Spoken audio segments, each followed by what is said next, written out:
With a West Ham win over United would see them just 3 points clear of danger. Club legend Clive Allen has told talkSPORT Frank's right not to mince his words. I understand his feeling because obviously we're on a terrible run of results in the Premier League, having not won for so many games. And yeah, I think we do need to win. I think we are now looking over our shoulder.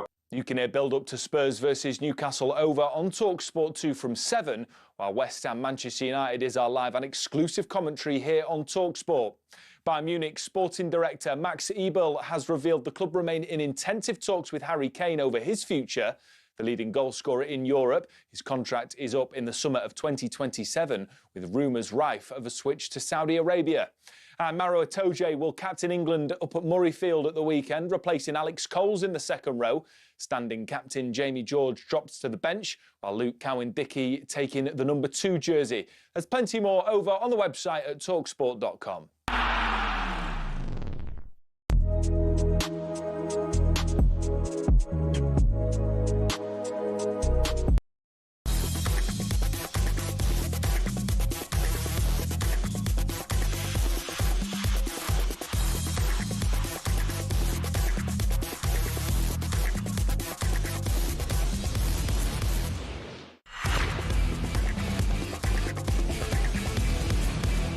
Hello and welcome to talkSPORT Goals. It is brought to you by Final One Standing. It is new from William Hill, 18+. GambleAware.org. Terms and conditions apply. We have 4 big games to bring you tonight to keep you across in the Premier League. Spurs versus Newcastle. Spurs are 6 clear of the relegation zone. They've only managed 2 wins in 16 top-flight games since the start of November, and Spurs have won just 4 of their last 26 home league fixtures. Newcastle 12th in the table, only 4 ahead of Spurs themselves, and there is some pressure building on Eddie Howe. West Ham versus Manchester United. United are flying under Michael Carrick. It's 4 league wins in a row. They start the night 4th. West Ham are still in the bottom 3, but they are fighting hardest. 3 wins from 4 for the Hammers. They're now just 3 behind Nottingham Forest. We've got Chelsea versus Leeds. Chelsea have 4 league wins in a row under Liam Rossini. Leeds start the evening 6 clear of the relegation zone and are looking to do the double over Chelsea. And Everton versus Bournemouth. Both teams are dreaming of European football next season. Toffees are unbeaten in 5 league games. They will go 6th with a win tonight. Meanwhile, Bournemouth will go level on points with Everton if they can win this evening at Hill Dickinson Stadium. I'm your host, Sam Ellard, and alongside me this evening, taking you through, hopefully, teams should be a busy night of football. It is 2 familiar faces and voices, I'm sure. Abby Summers and Scott Saunders. Evening, guys. How are we? All good. Goodness you're me, I mean, are you really? Good. You're not that good. Concerned. Really. Yeah. Concerned citizen. I was going to actually, to be honest with you, for the the opening sort of 20, Sorry, 25 minutes. I wasn't going to go in. I thought, we'll wait. I might wait until you go maybe 1-0 down after 11 minutes, 2 down after 40, and possibly 3 down after 78 to maybe press you. Why are you being so mean? Am I being mean? Yeah. No, I mean, predicting Newcastle to win tonight at Spurs, I don't think is mean, is it? It's just possibly, hey, listen, take the glass half full approach. Newcastle themselves don't go into tonight's game in particularly good nick, do they? No, they don't. They're not the best travellers. Arguably, we don't travel well. We don't host well. Well, that's what I was about to say. We don't travel well, and Tottenham we don't Hotspur Stadium is a tough place to go for Tottenham Hotspur. It is a very tough place to go. When I read that stat, as I was reading that stat out at the top of the show, I almost didn't believe myself, I got it wrong. Spurs have won just 4 of their last 26 home league fixtures. Do you want an even better one? If you can beat the Spurs have won just 4 of their last 26 home league fixtures, and Scott will be the judge of what's better, then I will. I'm not sure what I'll do, but I'll give you a Spurs have won they've won 20 out of the last 70. I still think 4 of 26 at home sounds worse than that, doesn't 20 out of 70? Yeah. Yeah, no, it's not good. I think Sam might win that. I think my one... because there's a bigger volume of wins. What would you say? In your fact. Yeah. Even though that one is pretty tough. No, I think my one makes it sound even worse, doesn't it, Abby? Anyway, yeah. Well, whatever way you spin it. Yeah, basically, either way. Yeah, either way aren't going very good for... Also, we just won... Normally we have a team of 4. only one less person in the studio, but it feels a lot more empty, doesn't it? It's weird. It feels really, really quiet. I feel like I've got all the room in the world here just to manoeuvre myself. It's like the presence. Like the presence of Lee Phelps. Is like the aura of Lee Phelps is just, hey, once to the sky, Scott. It's just remarkable, isn't it? Yeah, it is. I mean, we appreciate him, though. No, always. 3 games at 7:30 tonight. And then we got the West Ham Man United game is at 8:15 this evening, so you have to wait a little bit longer. It's approaching my bedtime, that. What, 8:15? 8:15 feels like a late time, doesn't it? But it's also to start a game of football. You only have one game a week, so you're not actually used to doing midweek games, really. Yeah. And there's that was actually fact, though. Yeah, they're out of the cup as well. So after this, 13 days until their next game. Man United. Because you're out of the FA Cup, you're not playing. You'll have the weekend off. Yeah, they had literally like 6 months off after Grimsby. And out of the cup in They've had about 10 years off, haven't they? Really, Man United. They haven't really, but Man United do go into the game fourth in the Premier League table this evening. I'll just go through some team news. I haven't got the Man United team just yet. In fact, we'll have it in a second for you. Spurs go Vicario in goal. Gray, Dragushin, Van der Ven, Spence, the back four. Basuma, Gallagher, Sarr, the midfield three. Odegaard, Solanke, Simons lead the line. For Newcastle, it's Pope in goal. Trippier, Thiaw, Botman, Byrne, the back four. Ramsey, Guimaraes, Willock, the midfield three. Elanga, Gordon and Barnes lead the line. Scott, why do you think Newcastle are... I know that obviously this is not as bad as Spurs this season, but lost again on the weekend, 12th in the table, got some work to do to get in the top four. I'm not saying big noise about Eddie Howe being under pressure of Newcastle fans, but there's been some people questioning the direction of the football club. Where do you sit? Look, I think Newcastle are one of those clubs, really, that they're not quite in the top. And I said this I was speaking about this a couple of days ago. Links to Sandro Tonali, actually. Not quite in the top tier of these, Premier League elite clubs. And if you get into Europe as a club like that, generally you find that it's a lot to balance. And I think the volume of games, I maybe put Villa in this bracket as well, and you've seen other clubs like go into Europe, and Brighton, I think, suffered from this as well a few years ago. Look, it's difficult, especially with the intensity that Newcastle play with. And when I think of that team, I think of like an all-action midfield, that really gets on top of you, that doesn't let you breathe. And they have some great nights at St. James's Park off the back of that. But that's really difficult to maintain. And Eddie Howe's been there for a long time. He's had great success. He's won a trophy with them. But how long can you keep that going? How long can you... And I know there's a lot of fans who want like real investment into that team. Can you argue that they've got it properly? But probably not. I think they've obviously spent money, but I don't think they've spent anywhere near as much money as maybe what we thought when obviously the Saudi investment came into that football club. Yeah, and look, I think for me, it wouldn't surprise me if by the end of the season that they might part ways. I think things will have to turn around a bit.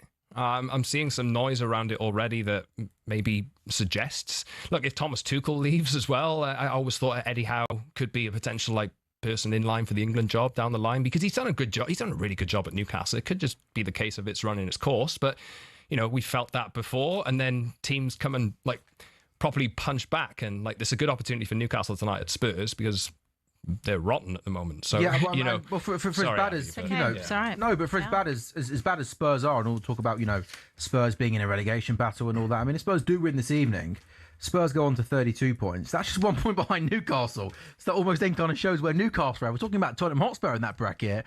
Then, where are Newcastle? I find it an interesting one. I think there's absolutely no doubt that Eddie Howe, his body of work there has been seriously impressive.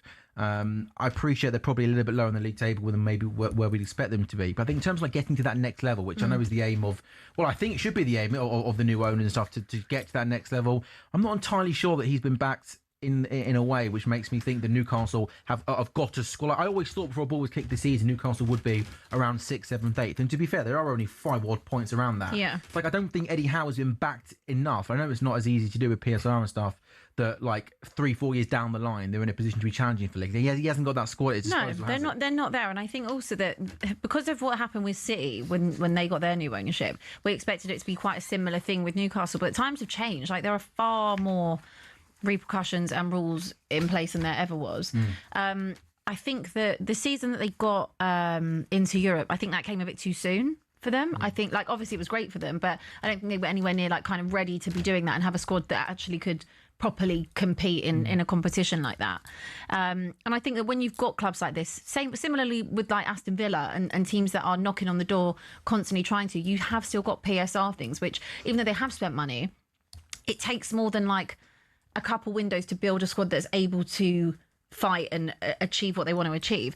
I think that they had it difficult at the start of the season, with the injuries they had. Obviously, they didn't have Visser until the Isak situation rumbled on for so long. I think also when you lose a player like that, it does shake you. It doesn't matter that you then bring in someone like Voltemada. The quality is different, and that also takes time. I think Alanga's been disappointing. He's been really poor. I don't study all their games, but talking to Newcastle fan in the office, he's been really, really disappointing. They knew what they were buying there, though. They what? I think they knew. Surely they had to know what they were buying. Alanga at Forest wasn't poor. Like, I don't think he was poor. But it's the type of team that you join, right? I mean, Alanga was sold by United because United fans expect United to dominate games. Anthony Alanga, for me, is a player who thrives on the counter-attack. Like, so Forest, and maybe that suits Newcastle in certain matches, but that might be why you're not getting the most out of him. Yeah. And just with other players as well, like we mentioned Isak there, that rumbled them last season, and now over the last few days you got same kind of noises about Sandro Tonali. Yeah, and as well. I also think that Anthony Gordon didn't have the greatest of starts to the season either. I mean, him in Europe was a little bit of a different story, but in the Prem, not the best.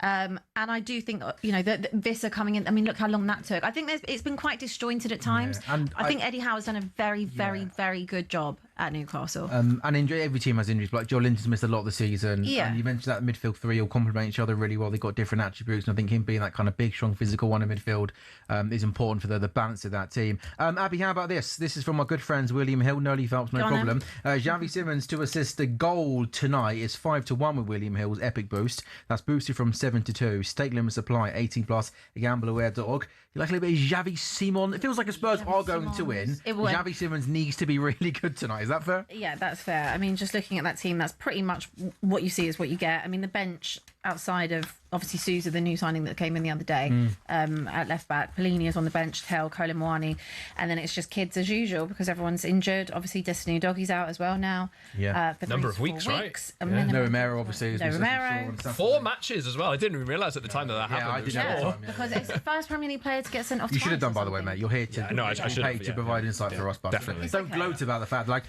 don't do a Paul Merson like when they were watching the. What was the Benfica goal the other week? What's happening? Why is the keeper up there? No, it's then when it went in, he went, "Oh, he must have needed a goal." Yeah, probably, Paul. Say what you see. Say what you see, Paul. Probably a fact, yeah. Yeah, I mean, it is what it is. I mean, Xavi Simons is the only person that can really create massively in that side, in all honesty. Odegaard obviously got taken off early doors the other day when Romero got sent off. Look, I do think that first half, I said it after literally just before he got sent off, I didn't actually think by our standards we were that bad. I thought you played well in that first half. I really don't think we were that poor. We might not have created loads of chances. United are so lucky at the moment. They're running into teams that are badly out of form and stinking the game. Whatever, man. Look, it's Arsenal, Man City. Lucky United. But you want to hope that luck continues tonight, I tell you. You just said this even before. Yeah, I need it to continue. There is a possibility that West Ham could be 3 points behind Tottenham Hotspur. There is a huge possibility that could happen. Just get this out of the way nice now before the game start. The bloke that's got this haircut thing going on, do you guys care about this? Does this interest you or not? I wouldn't say it interests me. It infiltrates my social media feed. I hope that United win 5 in a row. For my own selfish purposes, but also for him. I'm kind of sick of hearing about it. Oh, are you? Are you done with it? I don't feel like it doesn't really ever benefit my life in any way, shape or form, but like he hasn't had a haircut in however long, so like... A couple of years, 493 days, I think he said, or something like that. I mean, I have watched his videos today. I've watched it. So you do care then a little bit. It was just right there. I just need United to win, and hopefully we win, and then it's okay. Yeah. I mean, good luck to him. I think now is the good time for him. Yeah. Because I think now, like, if they lose tonight, United, I'm not sure this has got legs. Have people got enough in them again to actually get up? But from his point of view, get the haircut. He's going to make a couple of quid, there's no doubt about that. And then I'm sure he'll go off and live his life and be a happy boy. I'm sure. Talking of haircuts, I'm looking at do I need to trim Abby? Am I all right? I know I'm not quite, It's slightly fluffy. Is it fluffy? You could maybe have a quick shape up for the weekend. Oh, really? Don't know what you're laughing about. Hey, well, I know. I'm trying to grow mine out, and it's just in Are we that going awkward. long? Yeah. We're going, Why do you think Marco wears a hat? You just see. Yeah. Long Oh, for the goodness summer. me, Marco. Oh, any excuse for What is Marco that? to whip it out. Yep. The hair, both of you. Have some decorum. You got a haircut today. That's after a haircut, Fair Marco. play. Oh, that was after a haircut. What did it like before you got a haircut, bro?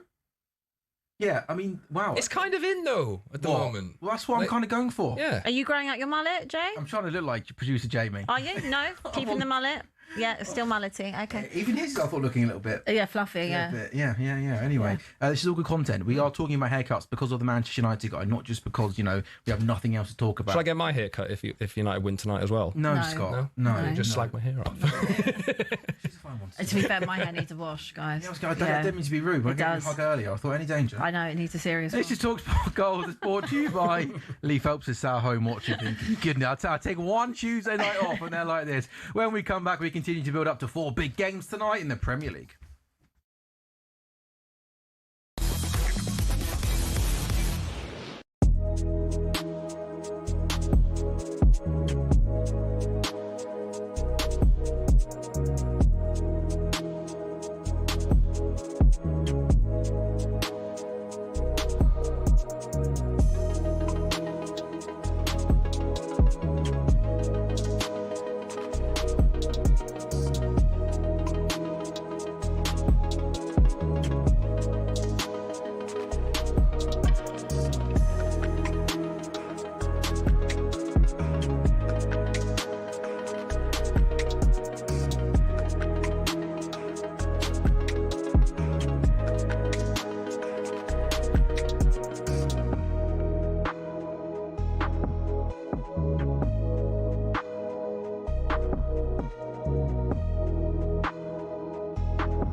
Legendary retired referee Dermot Gallagher joins us here on the show. How are we, Dermot?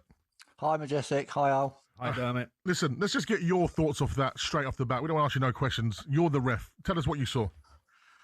I have to say, I get what Alan says, and I think lots and lots of people will say, give the goal. It keeps 11 against 11. It keeps everybody happy. But when you look at it, there's no doubt whatsoever Szoboszlai is fouled, and by Haaland fouling him, he will argue that stopped him clearing the ball off the line. But you go back, the only reason Szoboszlai gets that far back is because he actually hauls Haaland back. That's the first foul. So I don't think I think Craig has tried to play advantage because he thinks it'll be a goal. Definitely, Dermot. He's played advantage, isn't he? Yeah, he's played advantage, and bear in mind, Al, that he can always bring that back if it goes wrong.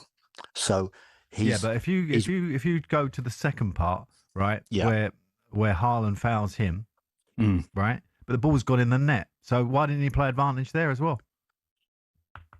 Well, he can't play an advantage for foul on Szoboszlai, can he? Because if the ball's in the net, the game, it's terminated, isn't it? That moves over. But if you actually look, that ball's not in the net when he pulls Szoboszlai back. And the problem there, Al, is that but don't you think he see that, Dermot? Don't you think he see the first incident, right? And he's played on. Yeah. He's seen the second incident. He must have seen it. It was fairly obvious. And he still give a goal. That was the on-field decision, wasn't it? The on-field decision was goal. That's correct. So all I can presume is he hasn't picked up the foul on Szoboszlai. No, I don't see that. I think what's happened is VAR or the official in the VAR room has picked up the second incident and said to him, "You really need to go and look at that again," because more or less underlining it, saying this is a sending off situation here, or you.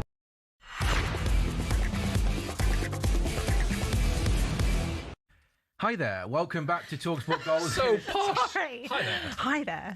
Hi there. Hi there. In 18 months, you've never started a I show. always have to try and evolve and develop and adapt as a No, presenter. that was slightly weird. What? Hi there. It was where you said it. Like, hi there. Hi there. Just strange. Welcome back to talkSPORT Goals. No, it was weird. It was weird, wasn't it? It was a little bit weird. It's not quite the weirdest one that I've ever experienced, though. With back me? when, not with you, but like it was about a decade ago. We were making a video, and we brought in one of my friends who was not quite adept at presenting, and he started with hello, hello, hello.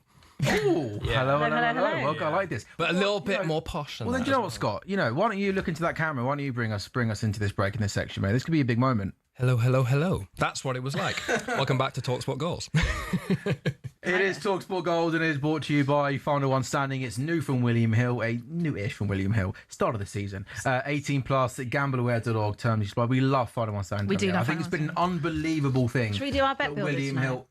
Yeah, we can do. Shall we? Okay, yep. There we go. We've got that. Final One Standing's been an absolute belter. New competitions, new prizes, always being given out by William Hill. It's fantastic. Get involved. A couple of epic boosts. If you fancy Cole Palmer to score 2 or more goals again tonight against Leeds, you can get that at 17-2 with William Hill's epic boost. It's boosted from 7-1. Stake limit supply 18 plus. The gambleaware.org. Cole Palmer 2 or more goals. He got 3 on the weekend against Wolves. Chelsea leads tonight, and Javi Simmons to assist a goal tonight. It's 5-1 with William Hill's epic boost. Boosted from 7-2. Stake limit supply. It is 18 plus. Gambleaware.org. Again, a reminder of the 4 games this evening: Chelsea, Leeds, Everton, Bournemouth, Spurs, Newcastle, West Ham versus Manchester United. Scott, when you look at that league table, you know, Sunderland have got a lot of love this season for the great work that they're doing, promoted. Same with Brentford. But Everton, 8th in the Premier League table on 37 points. I mean, they're 2 behind Liverpool. They're 6 off Chelsea in 5th place. Is David Moyes getting enough credit? I don't think he is, you know. I think they got that surprise. Would you call it a surprise win at the weekend? You know, Fulham are quite good at home. I'd probably fancy Fulham, but not surprise. Maybe not surprise greatly, but yeah, they're doing really, really well, to be fair to them. And I wouldn't say that I would back them to go and like push top 5 or whatever, but they're close. And look, David Moyes he's done it before with Everton, you know, 20 odd years ago. But he's done it before. 4th the year that Liverpool won the Champions League in 05. That year they finished 4th in the table. And look, Brentford are doing a brilliant job as well. And like these teams do have, like I say this about United a lot, they have the advantage of like not having distractions of European football and functional football this season. And you know, like the way Brentford have been playing and what Moyes' teams kind of offer. You know, it can get you far. Yeah, you know, it can. So we'll see. Abby, we haven't spoke to you on this show since Sunday, Liverpool versus Man City. Yes. I'm guessing you watched that game with a big smile on your face. Because do you not think this Premier League season's been crazy? Where it feels like the narrative all season, rightly so, has been that Arsenal, this big strong team, top of the table, absolutely flying. Man City are done and washed and can't control games, and yet with 13 games to go, the fact the gap is 6 points, it feels like to me it should be more. Every time. But during that game, Abby, on Sunday, when it was 10 minutes to go, Liverpool winning 1-0. That rain. Yeah, that's the Spurs? Yeah. I mean, coming in today, by the way, wasn't it? Yeah, terrible. I mean, crikey. Yeah. No wonder Toby didn't fancy coming in, did he? Just either way, I can't be bothered. I'm joking. But you must have loved that ending at Anfield on Sunday. Oh, I loved it because I've always said that someone needs to be within 6 points of Arsenal, like at all times. 7, like max, but like 9 was looking dark. It was in my opinion. I was like, that's done. Like, I don't see Arsenal slipping up 3 times and City being consistent for 3 games, and you know, so when the Szoboszlai free kick goes in, I mean, what a goal that was! What a free kick, by the way. Word, insane. But the way that they turned it around, we've still got a dog in the fight. Yeah, you didn't expect it either. No, not at all. It just came out of nowhere. The equaliser came out of nowhere. I was even when Bernardo Silva scored, and I thought when he grabbed the ball, I was like, I didn't know if City were going to just settle for the draw. When I saw him grabbing the ball back, I was like, all right, fair play. They got just like the celebrations. Yes. Like, is that a moment, do you think, for City? That's what I thought. Winning at Anfield where they never win, those limbs in front of the away fans, could that just give them a sort of a little bit? I feel like we again, they've not been consistent the whole season, and every time I've thought they're going to go on a run, they don't go on a run. But this is your last chance. Like, this is your last chance. You must. Nobody really thinks this Man City team is capable of doing what the other Manchester City. Of course not. It's a totally different team. But if anyone can do it, it's them. It's Pep. So it's like, but then next Sunday, Abby. Every week changes. A week Sunday, Abby. Yeah. Spurs Arsenal North London derby is going to be absolutely massive. If we're going down, make sure that's the one that you win. Okay. If we're going down, whatever you do, make Usually sure. We're faced in situations where Spurs are willing their team to lose to Man City. Now they can actually stop Arsenal potentially winning. This is the thing. Like, everyone says, well, why don't your own team do it? Well, my team aren't good enough to do anything really. But I want to see blood, sweat and tears left on that pitch. Honestly, I want to see blood, sweat, and tears in this studio from you, Abby there Summers. will be because, and also it's also to make up for not only just another terrible season, but that performance that when we went to the Emirates in November, which was so disgraceful. How did we not do a goal show that day, by the way? Oh, mad! Don't ask me. I didn't. I paid good money to watch you having a meltdown. What a meltdown that was as well. Yeah, that was bad. But yeah, like you've got to fix up. This is your last shot, and like 1 minute I feel like we're out of it. Like I say, me as a. Well, you do wear sky blue for Spurs, Man City. Me as an honorary City fan. I'm basically an honorary fan of whoever's going to stop them. In honesty, you're a massive Brentford fan, Thursday, aren't you? Huge. Keith Andrews, Blue, Red and White Army. Huge. Genuinely, I am. So I thought they were out of it. Like when I came here and you beat them, and I was sitting waiting. I was so disappointed. I was like, no, it's done. They're definitely going to win it. Then obviously Arsenal didn't capitalise against Forest, and like they're just really toying with my emotions. But I will take it this way. If it means that they lose it on the last day, I'll take it. Yeah. I'll take it. I'm happy for it to go to the wire if it turns out that they still bottle it, because that would just be great as long as we stay up. As long as we stay You would up. take going down if it meant Arsenal didn't win the league. No. You know you would. You hate Arsenal more than you like Tottenham Hotspur. No, I don't. I have heard a Tottenham fan say that over the last week. I've heard plenty of Spurs fans, yeah. My fear is that if we went down, we wouldn't come back up. You need to look at the Championship this year. Do you know what? Hold that thought, Abby, because we're 4 minutes away from Tottenham Hotspur versus Newcastle and great. Chelsea Leeds and Everton Bournemouth. Big relic. It doesn't sound right, does it? West Ham Man United today, 8:15. We're taking one more break. Then we're getting through all of our 4 Premier League games this evening. Live on talkSPORT Goals on talkSPORT's YouTube channel.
Did you think that the Super Bowl would get such a thumping up against the Premier League offering of Liverpool, Manchester City? I thought it would be much, much closer. You're talking about a difference of 500 million. You are. But you're talking about, I mean, I've had this argument with Brian T. Smith, who comes in here, who I very much like, and makes the case that the Champions League final, I'd say, dwarfs the Super Bowl, and he makes his argument about scale. It makes my argument. Of course it makes my argument. But then you have to look back underneath it and say, this is a worldwide global audience that's watching the Premier League, watching arguably the biggest game in the Premier League. Yeah. And you've got multitude of broadcast deals around the world for a global sport. Ostensibly, despite inroads into various countries where you've had the NFL on tour and it's made its way into Germany and it's made its way into Poland and it's made its way into the UK, it's a North American sport. And so I'd be fascinated to see, outside of the North American broadcasting numbers, how many of the 220 million people that watched it were outside of North America. Yeah. Because I'm willing to wager you that clearly it's obvious because the population of this country is only 70 million, that 90%, 95% of the people that watched the Premier League game between Liverpool and Man City was around the rest of the world. Yeah. And when the NFL gets its act together, which it's trying to do, and makes this a global sport, and makes it a participation sport and a viewing sport in all the 4 flung corners of the globe, it'll have numbers that are substantial. And 220 million people watching it, if I'm right in my thinking, 90% of that will be in North America. That's 50% of the population of America, North America, watching a sports contest.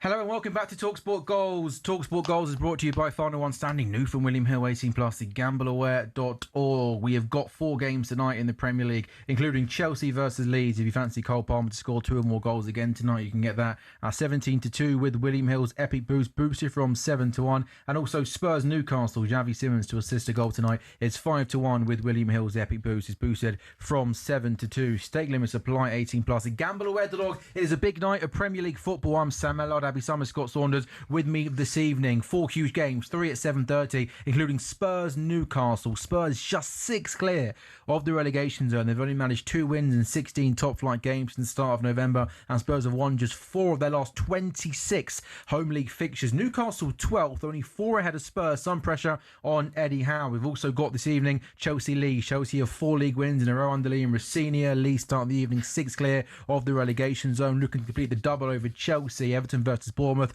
the third 7:30 game. Both teams dreaming of European football. Toffees unbeaten in 5. They'll go to 6th with a win tonight. Bournemouth will go level on points with Everton if they win. The 8:15 game this evening, working late tonight, we absolutely love it, is West Ham versus Manchester United. United are flying under Michael Carrick. It's 4 league wins in a row. They start the night 4th in the table. West Ham still in the bottom 3, but are fighting hard. It's 3 wins from 4 for the Hammers, and now just 3 points behind Nottingham Forest, who play tomorrow night. So Chelsea, Leeds, Everton, Bournemouth, Spurs, Newcastle just got underway. In terms of headline team news, for Leeds, interestingly tonight, guys, there's no Dominic Calvert-Lewin in the squad.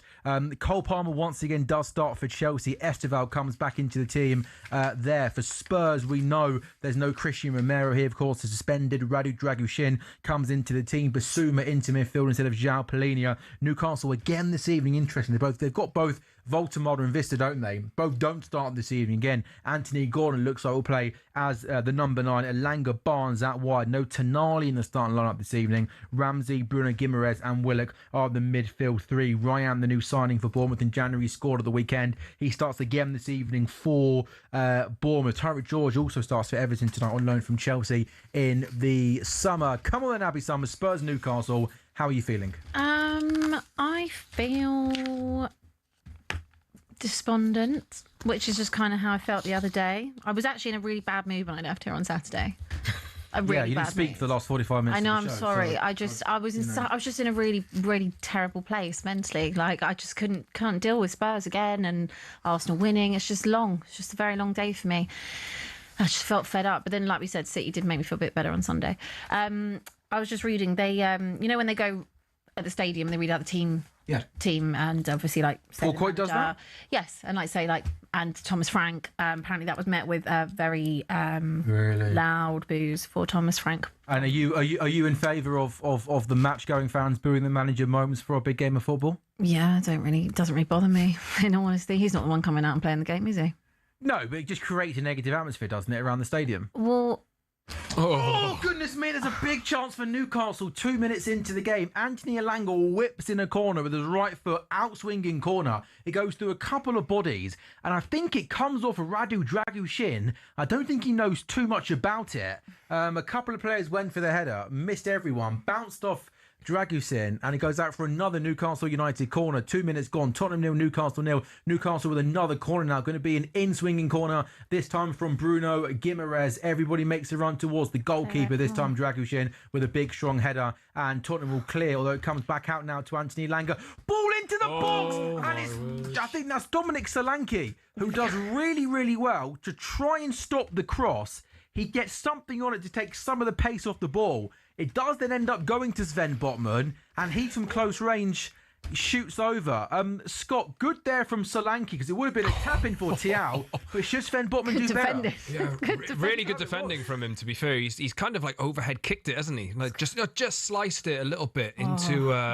it's just come too quick. For him to actually direct it into the goal. But Spurs, this is not the kind of start that you'd want if you're Tottenham, really. Look at all the pressure on them. You want a high energy, intense start. And they've got a bit of the ball here, but Newcastle are on them. This is really, you want to try and get if the crowd are booing the manager, that before kick-off, you want to do something to get the crowd on your side. And I'm sure that they will be, and I'm sure that they are. But it's not going to take much for them to turn and feel the pain that Abby's feeling. Yeah, I mean, it's genuinely so painful, lads. It is. Like, last season was bad enough, okay, and at least we had like one happy moment at the end of it all. But unless we're going to go win the Champions League, like, are we in here? Yeah, Spurs are in there down the right hand side. Wilson, Odegaard to Xavi Simmons. Oh, why didn't he hit that? Odegaard is playing down the right hand side. He plays a really good ball back into the box, and Xavi Simmons just ran onto the ball from inside the box and could have just got a first-time shot away. Tries to be a little bit too clever and flicks it to Solanke, gets intercepted. But Abby, I don't know why Xavi Simmons didn't I've got absolutely no idea why he didn't do that, because we're not the best at creating opportunities. So when you get them. Are those empty seats, by the way, or are they like? Well, right in the front row. Can you see? There's a few empty seats. Obviously, there was a lot of tickets that were up for sale, for this game, and some of them were like 90 quid. It's expensive. It's an expensive place to go and watch football. It's insane. For this. Yeah. It's a big relegation battle. I mean, come on, it's a big relegation. 90 quid to go and watch this on a Tuesday night in the rain when you're literally 6 points off relegation is insane. It's absolutely. You should be doing it for free at this point. Like, Anyway, back to Spurs. It's just not good. It's not good. Like, I understand the booing. I think Thomas Frank is well aware that the Tottenham fans don't like him. He was actually asked about. He was asked in the press conference, because obviously Spurs fans have been singing Pochettino's name, and he was asked, like, how do you feel about that kind of thing? And I think he said, he didn't win anything, or he made a comment, something like that. Did he say that? He made a comment that's saying, he had a lovely time here, like, they didn't win anything, but did he really say that? Something like that. It was like a little veiled dig. But what I do like is that a lot of the like Spurs fans who weren't like keen on the idea of Poch coming back now seem to have come round to the idea of it, and I can never understand why those fans weren't on it from the beginning. He should never have been sacked, and I have said this since the minute he was sacked. But it did come to, like, I agree with you. I don't think he should have been sacked when he was. I think it was, he did that interview, didn't he? He was calling for essentially like a revamp of the team, which was fair, and which was fair, and it didn't happen. I think last time, from my memory, I think when the possibility was there last time, maybe it was a case of there being enough hangover from how it ended before to not go back, but now things have got so much worse that you just pine for. Yeah, and I think from a Spurs point of view, I think post Pochettino, I think they've tried so many different types of managers, haven't they? You've tried kind of Premier League proven managers like, Frank and Nuno to a similar extent. Xavi Simmons got the ball out inside the box on the left hand side in the box up against Trippier, and this time again. Ironically there, I think it was Odegaard made a good run from deep, and he actually probably should have passed it to the edge of the box. But from a tight angle, he tries to beat the goalkeeper at the near post, and that probably was the wrong option. I think from a Spurs point of view, Abs, and correct me if I'm wrong, because you've tried every time. Cut back to, you need to was Odegaard making it? Yeah, it was Odegaard on the edge of the box. Because you've tried so many different types of managers post Pochettino, and it all hasn't worked. I just don't think Spurs fans are just. What's Thomas Frank doing? Is he? What did you see? Was that they walking? I think he was applauding the attack. I think trying to get everyone going. He's still fighting, Abby. He can still fight. That's fine. I mean, you can. I'm sure the captain of the Titanic fought for a bit. Like, sinking ship, mate. Do you think the club are aware that they're kind of sleepwalking into this? I think they are so. What's the word I'm looking for? Just ignorance is bliss, I think, on some things. And I think that they think they're doing a wonderful job. And I was actually having this conversation with one of my friends the other day that, like, obviously none of us liked Daniel Levy, right, in terms of a footballing perspective. And we were so happy when he obviously departed. Do you know how bad the new people have to be to make you sit there and think it wouldn't be like this if Levy was here? He'd have got rid of him months ago. Yeah, but he finished 17th last season. No, of course, but he would have sacked the manager months before that. You think Levy was still here? Yeah, 100%. I feel like at this point they're just going to keep him till the end of the season. Like, I feel like that's going to happen with a lot of managers across the Prem, by the way, because of the manager market. Obviously, Poch, like that, I would happily bet good money that he'll be back at Spurs. You think Poch is there next season? Yes. Is that? I'm happy to wager that.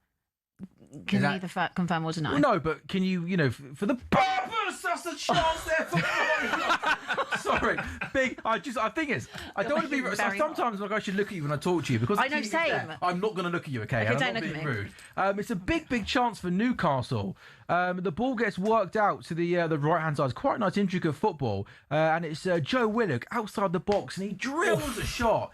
and it just goes right at the far post. Well, it is hot. It's hot, yeah. Sorry. Can you actually... Wait, it's not even on. No, it's down. I thought that as well. Apologies for that weird noise there. Sorry. Back to Maurizio Pochettino. Abby, are you telling us here live on talkSPORT YouTube channel, TalkSPORT Goals, that you're exclusively telling us that Maurizio Pochettino will be the Spurs manager next season? I'm saying I believe.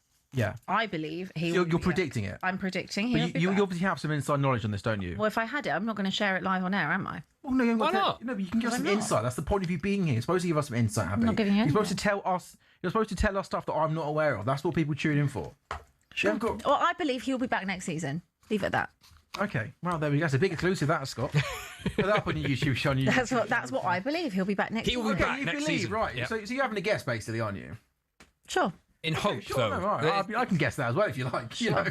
Sure. There we go. All right. That's talkSPORT Goals' first Wild exclusive. Heard it here first on Tuesday, February the 10th. It's done and dusted. It's not done. I don't think anything's done and dusted. It's back at Tottenham next season. But I know that it's the right time now. Like anyone that needed to know what life was like, you know, from sacking Pochettino and thought that we would be better off from it, clearly has had 7 years almost of seeing the repercussions of that, which it should never have had. Is there any problem with the World Cup and the time that finishes, or do you think you just get... I literally don't care if he rocks up on the first day of the season. Fair enough. Is he the manager that he was? Really? Is he... I'm not one to judge Did you rate him in that Chelsea spell he had? Not the Chelsea spell, no. Towards it, no, it's a difficult club to. I'd say a lot of people have been there. Good managers. He did have a lot of injuries though as well, and then you watched like the last couple of months of that, and it started to go well. But obviously, I was buzzing when he didn't have a good time there, and they obviously lost the Carabao Cup, because otherwise, if he would have done well at Chelsea, he could never have come back, which would have just broken my heart even more. But you know, I remember the shouts when he was appointed. He was never a proper. Oh, such a big chance for. Tell you what, Abby, you started this game really poorly. Anthony Langer, right-hand side, puts a really good ball into the box. Harvey Barnes just runs onto this ball a couple of yards out, and he tries an audacious backheel flick towards goal. Scott, why does he put his foot through the ball and score? Tried to be way too clever, and maybe he tried to drag it further towards the other corner. If he wrapped his right foot around that, it goes into the back of the net. If he goes near post, like wraps his foot round it and tries to go near post. He should have timed his run. He should have waited and timed his run a little bit better, I think. Yeah, it frustrates me that. I see it a lot where players try like the cute thing. You just want them to put their foot through it sometimes, and like he probably would have been better off there. Actually putting his foot through it and trying to... he tried to be way too clever there. It's nowhere near good enough. Too clever. But look, these two teams here, Tottenham opened Newcastle up a couple of times, but I think if I had to pick a team from the first 10 minutes who's looked a lot more likely to score, it'd definitely be Newcastle. Yeah, Spurs 0, Newcastle 0, 11 minutes gone in that game. The other two games are 7:30 a goal. Spurs have lost 5 of their last 7 Premier League games against Newcastle. Just one fewer defeat than they suffered in their previous 23 against the Magpies. It's Chelsea 0, Leeds 0. Chelsea's Malo Gusto receives the first booking of the game after not a great challenge on Gabriel Goodmanson near the halfway line. Chelsea are unbeaten in their last 7 Premier League home games against Leeds, winning the last 6. Also Everton 0, Bournemouth 0 as well, following their 1-0 win at the Vitality in December. Everton are looking to complete the league double over Bournemouth for the very, very first time. Anything else, Abby, to add to us that would provide us with insight on Maurizio Pochettino and his time back at Tottenham Hotspur Football Club?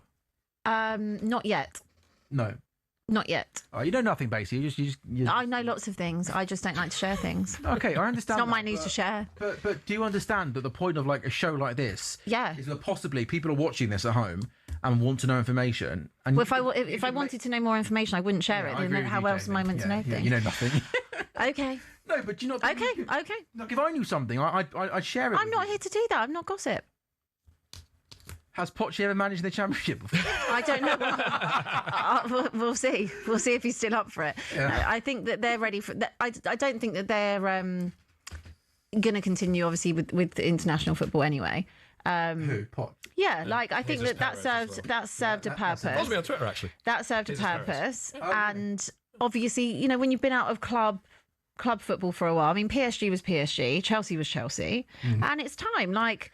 He kind of basically said in that interview that it's like he feels that it's unfinished and it needs to be. And now's the right time. It should have been probably before Ange, but that's why he went to Chelsea, because Spurs dilly-dallied over it for so long. Dilly-doed? Dilly-dallied. Dilly-dallied? You said dilly-doed, didn't you? No, dilly-dallied. Oh, really? Does it matter? No, dilly-dallied? Yeah. But did I say that? No. Sorry, that was your leg. I was looking for the Kieran Trippier, right-hand side now for Newcastle. Inside the box, he stands up a really good ball, and Victoria does well to come and collect Abby. Sorry, it's also so hot in here. Why is it It's quite warm in here, actually. And the temperature's down as well. So hot in here. Yeah, so I think they feel that it's time to come home, and obviously for us, we've tried every single type of manager. We've had they as a coaching team. They refer to themselves as they because they are they. Yeah. Anyway, it's time for them to come home. I don't want any other manager. That's all I'm saying. Okay, all right. So you're saying no, fine. Basically, saying a lot of nothing. Basically telling us nothing that we didn't already know. Basically. Do you think? Cheers, Abby. Are they going to give Frank like the rest of the season, even if it is? If Tottenham Hotspur lose tonight and West Ham win tonight and West Ham go 3 points, then I don't. And then if they lose the North London derby like 4-0. My goodness me! If they no, guys, if they lose that derby at home 4-0, he won't be able to leave the stadium. Yeah. Genuinely. What are you trying to imply? I'm trying to say he won't be leaving that stadium. You threatening Thomas Frank live on talkSPORT's YouTube channel and on your smart TVs, eh, Marco? You like that one, didn't you, pal? You woken up. The riot there would be so outrageous. I tell you what, Spurs at the moment, 15 gone. Spurs are just clinging on. Harvey Barnes goes on the outside of Archie Gray. Ball across goal. Archie Gray does well to clear. Lee's coming forward here against Chelsea. That's going to be a free kick on the edge of the Chelsea box. And Leeds United, another yellow card, by the way, this time for Josh Achimpong. And this is going to be a chance now for Leeds United. No Dominic Calvert-Lewin in the team for them this evening. But this free kick is just outside the box on the left-hand side. I wonder who is going to stand over this. Newcastle got a corner now. 15 gone, Spurs, Newcastle 0. It's going to be an in-swinger from Bruno Guimaraes. And goalkeeper comes and punches at it. He actually does okay. It comes out to Anthony Elanga. Can he get the ball back in the box? He's 1-on-1 now with Wilson Odeberg. Gives away a free kick. Going to be a Newcastle. He didn't get the free kick. That's a free kick, by the way. Anthony Taylor's had a bit of a mare there. That's a crazy decision. We had a good angle. The camera was right up against Anthony Elanga. He went past Wilson Odeberg. He definitely a free kick. Him out. Like the linesman is literally stood 2 feet away and is not given that. Good thing they're good at their jobs, isn't it? Well, I mean, look. They get some right, some wrong. Scott, are you in a position, please, to give us team news on? Yes, United are unchanged. I don't have the West Ham team in front of me, but I can find it. United are unchanged, and I'm not surprised that is the case. there are 2 teams playing in the game this evening, by the way. West Ham and Man United. West Ham's 11. Let me get to it. Hermansen, Wan-Bissaka, Disasi, Mavropanos, Diouf, Souček, Fernandes, Potts, Somerville, Bowen, and Tati Castellanos. So I was hoping there was some team news floating around West Ham over the last 24 hours that there was some absences from that team. Doesn't turn out to be the case. But this is a difficult game. How are you feeling ahead of the game tonight? I have a little bit of trepidation because West Ham have won the last 3 games. Yeah. At home against Manchester United, and Manchester United have won 1 in the last 6 meetings between the 2 teams, which is crazy. Chance!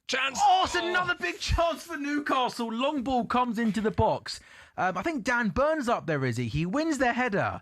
It falls for Jacob Ramsey.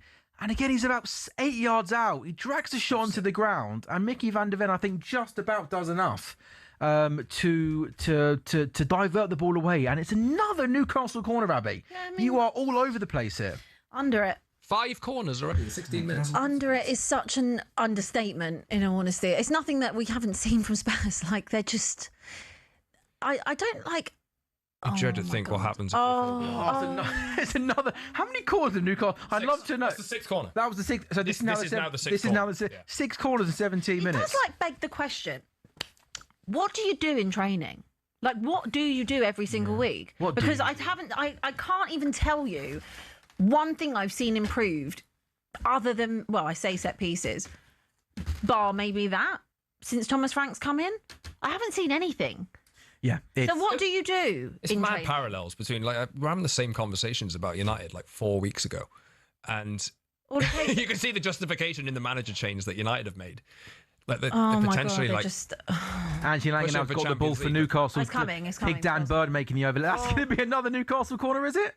No, he's given the goal kick there. Fair play. Yeah. Still Spurs 0 Newcastle. Also, by the way, I should. So nice. I should inform you all that there are also some big games tonight as well in the Championship. In fact, these games are just getting underway now at 7:45.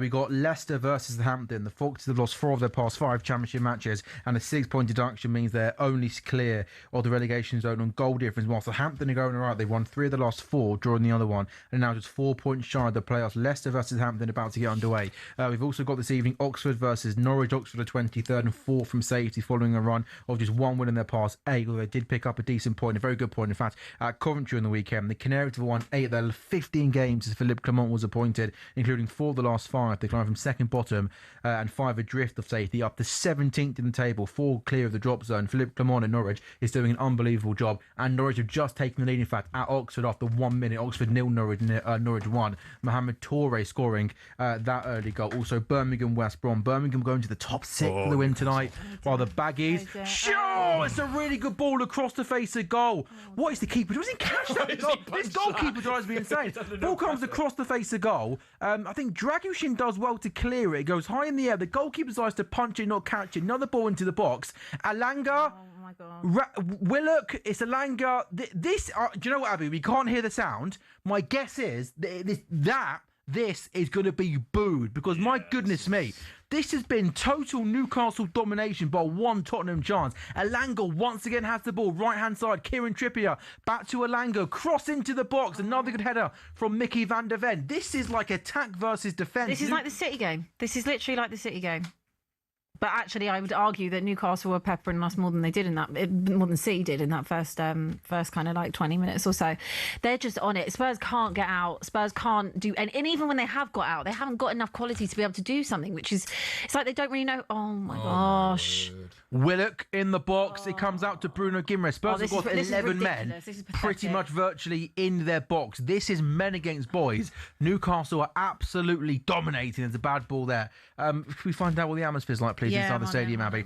Birmingham West Brom, 8 o'clock kickoff. And there is also a massive game in the William Hill Scottish Premiership. Hearts versus Hibernian. Of course, a massive derby. Hearts are 3 clear of Rangers and 6 clear of Celtic. Celtic have got a game in hand, but tonight's game will be massive for Hearts because, of course, Hibernian will love to take points off their rivals as they are at the top of the Premier League. Scott, have you been surprised at how well Leeds United have done since winning promotion? No, look, where are they in the league? I think I expected them to make 6 clear of the drop zone. 16th, 6 clear of the drop zone.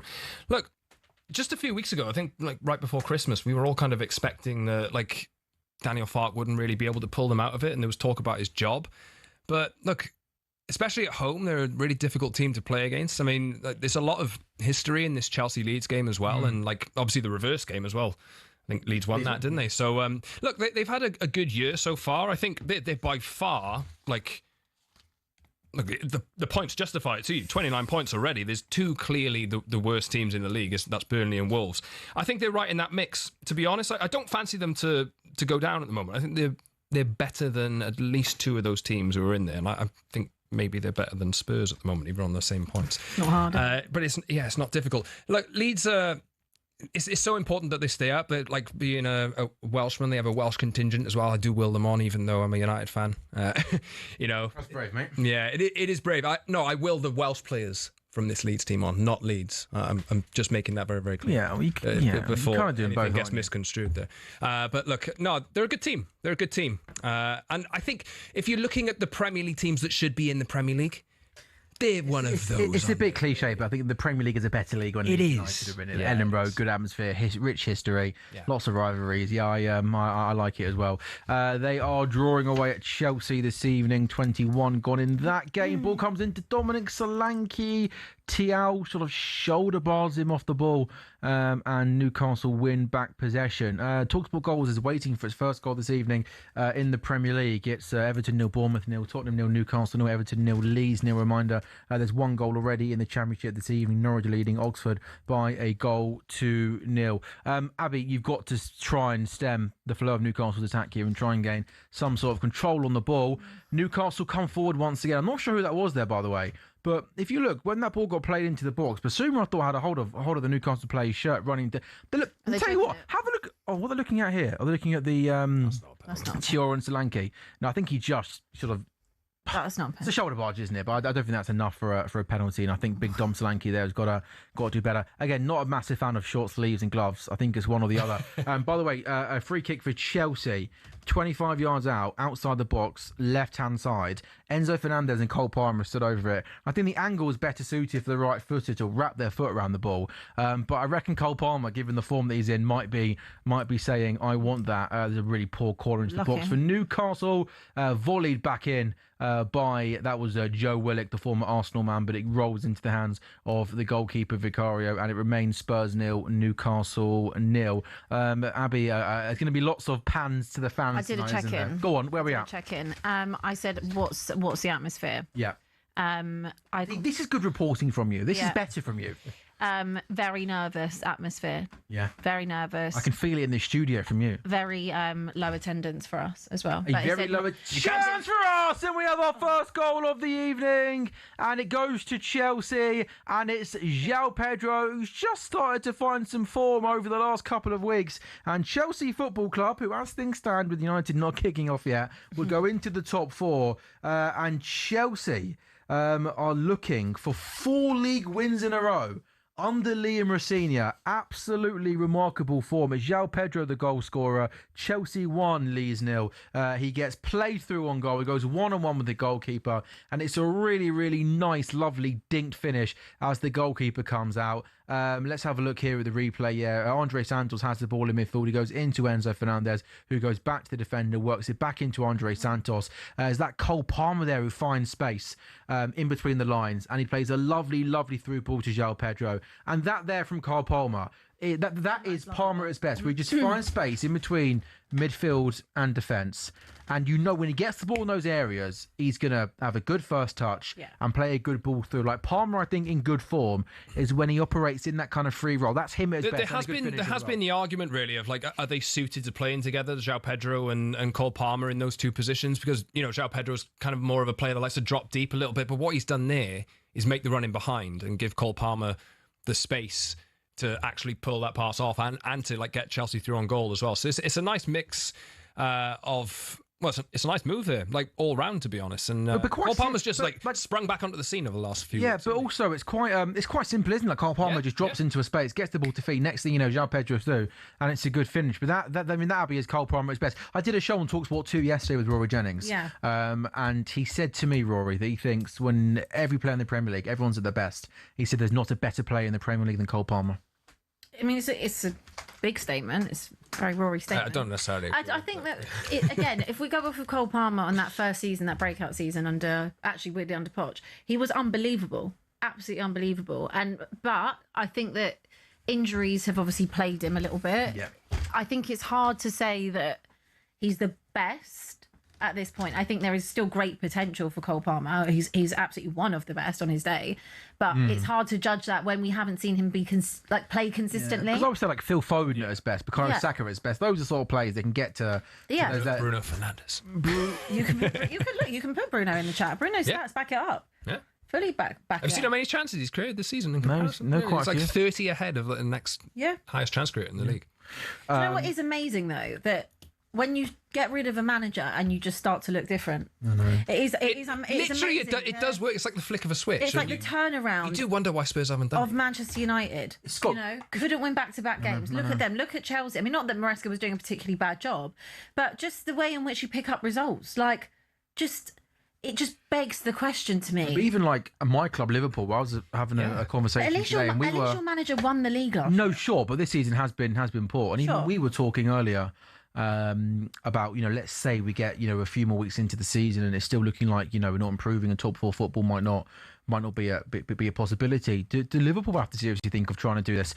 Cole Palmer's coming forward again. Palmer there. Tell you what, Cole Palmer there. He has so much space and time. He runs and runs, and then from outside the box, his shot is quite a and goes in his hands to the goalkeeper. Here's one for you, Scott. There's talk about Bruno Fernandes leaving Man United. There's talk about, you know, I mean, there's talk. There's been some loose rumours of Cole Palmer loosely being linked with Man United. Would you swap Palmer and Fernandes right now?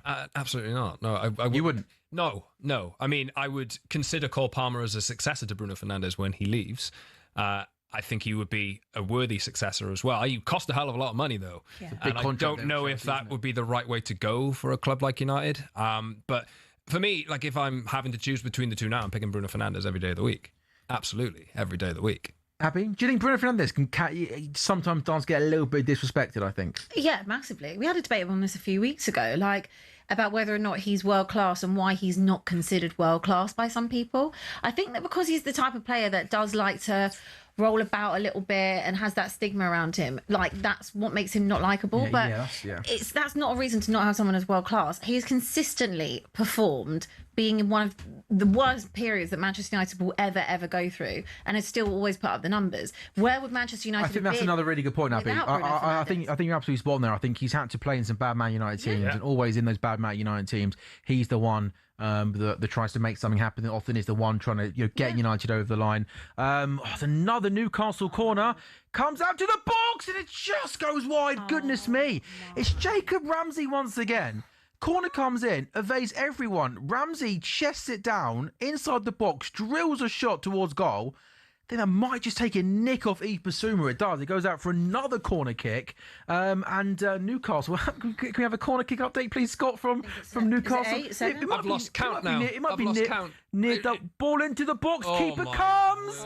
Keeper's nowhere near it. And Anthony Gordon heads over from close range. Abby, how on earth are you still level in this game?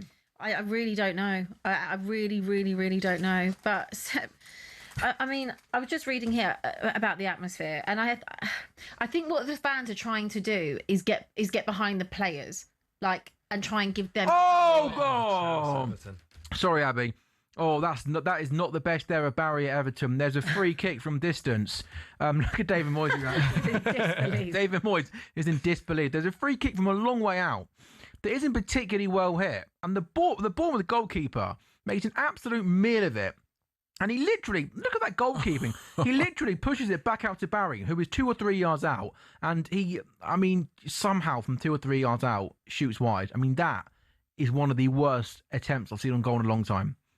He's just literally 2 yards out. He can't sort his feet hit it with his ankle. And he ends up going wide by a mile. That is awful.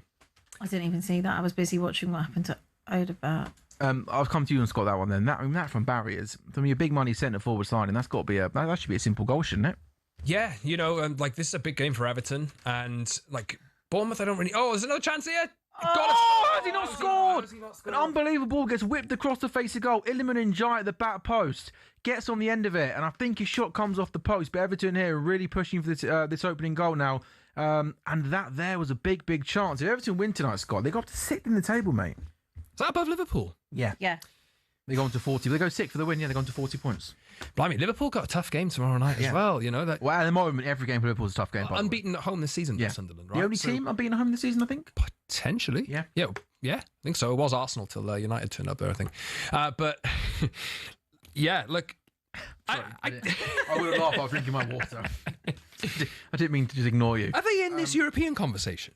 Sunderland are in the conversation. No, both of them, actually. Everton as well, if they win tonight. It's Champions League or European?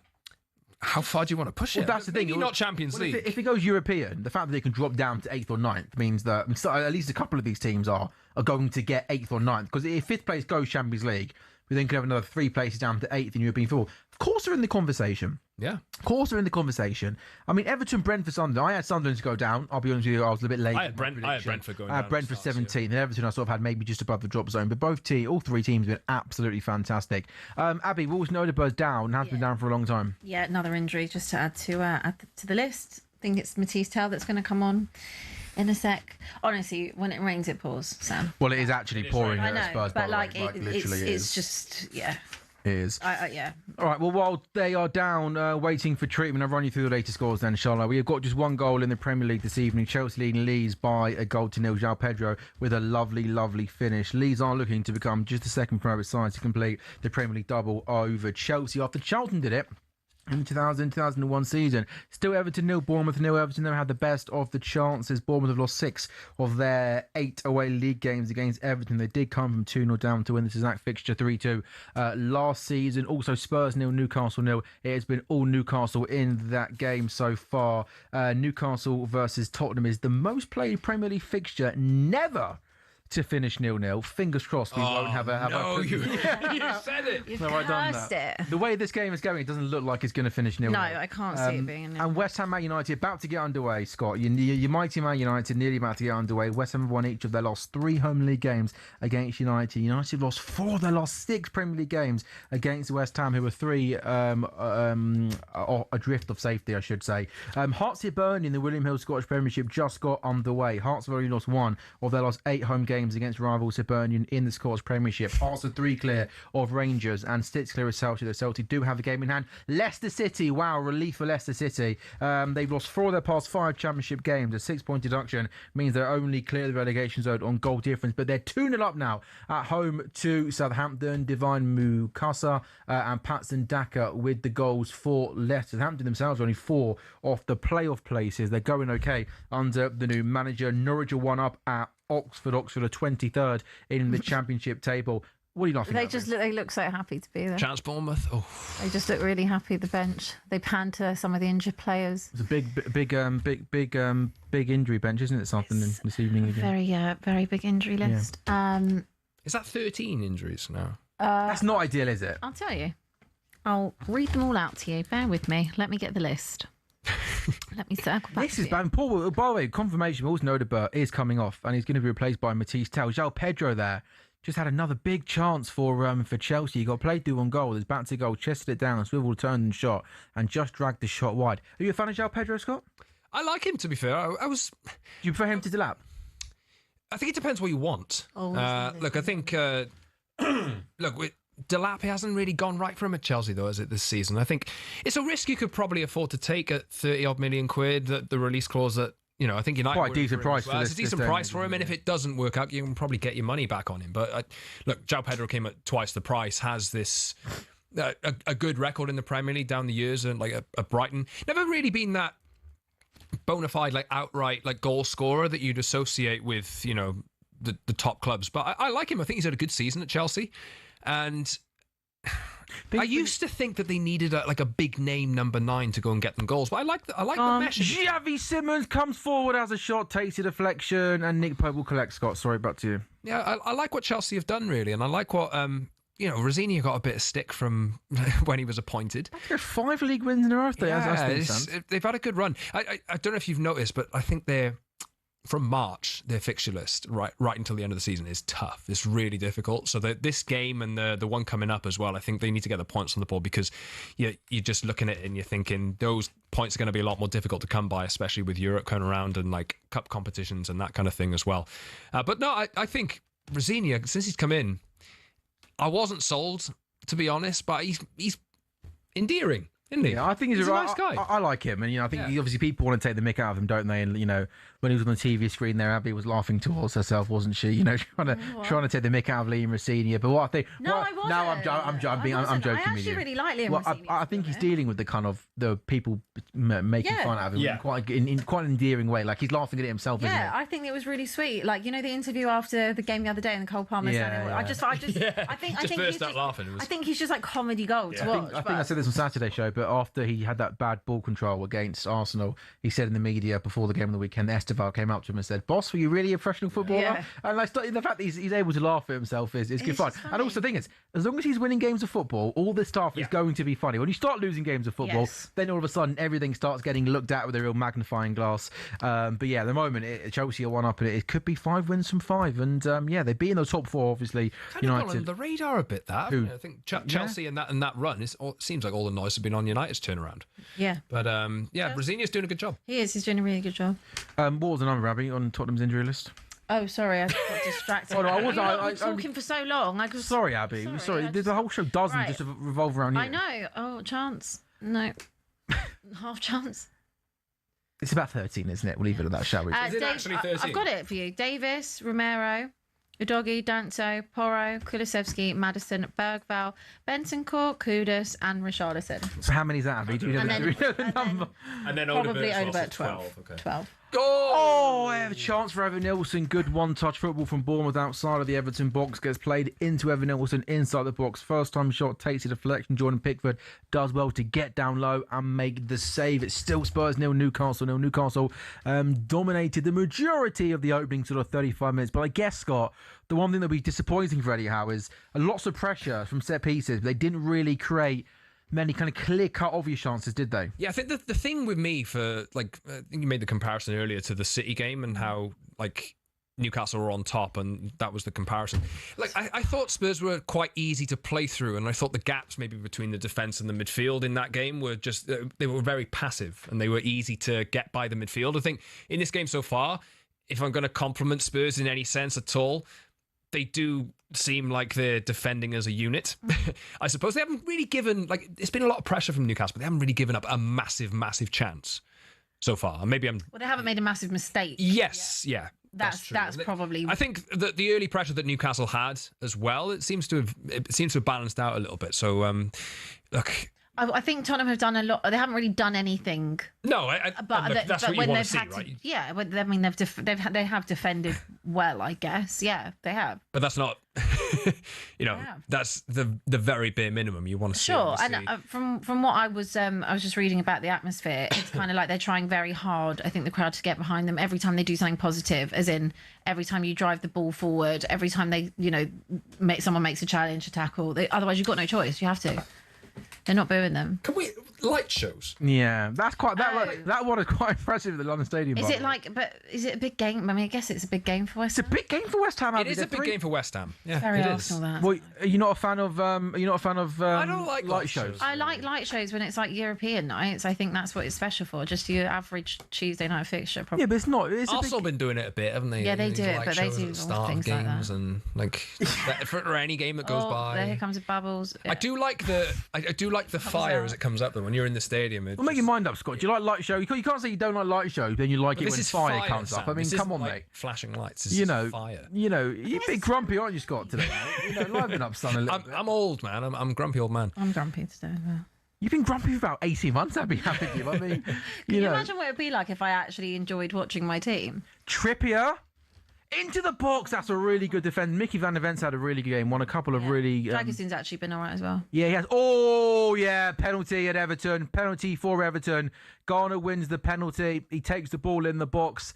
He gets there before the Bournemouth player, and it's the new boy, Ryan, and I think he sticks out a clumsy leg, and Garner goes down, and Everton are going to have a penalty kick on 40 minutes. Everton 0, Bournemouth 0. That will be a penalty kick for Everton. That was a striker's challenge. It was reckless, clumsy, and is that it's Jared Branthwaite, wasn't it? Is that Branthwaite? Apologies. What's he doing so far up the pitch?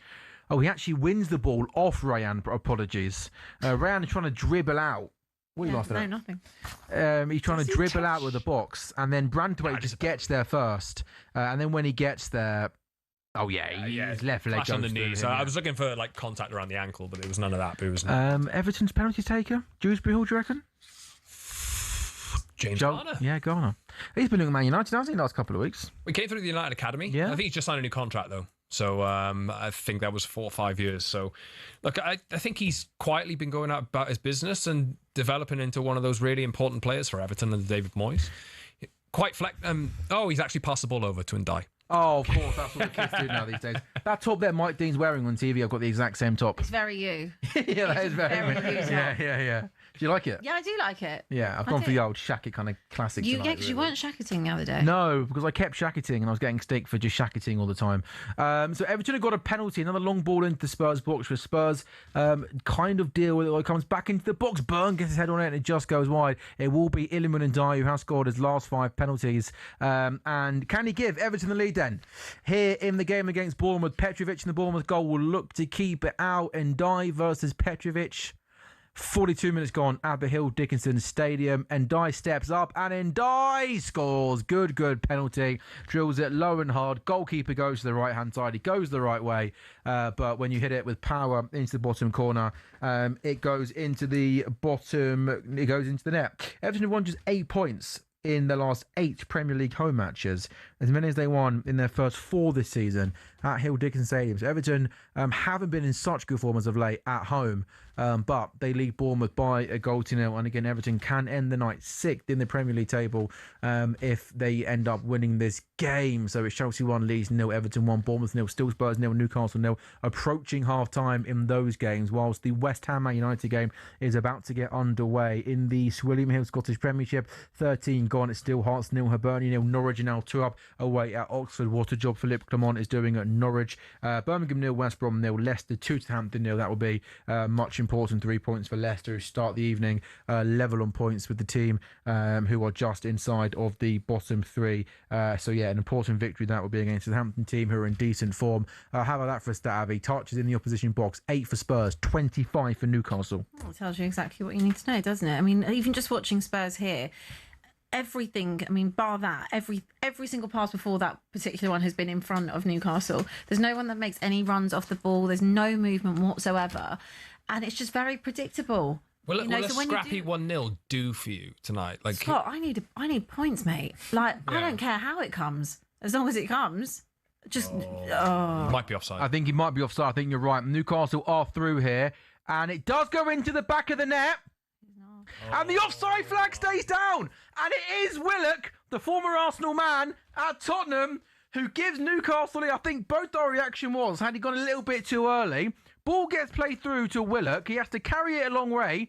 And to be fair to him, he keeps his composure and he drills the ball into the back of the net. Abby Summers, Spurs 0, Newcastle 1. I can't say it hasn't been coming. It's been coming for the last 44 minutes. You know, Spurs have had 8 touches in the opposition box.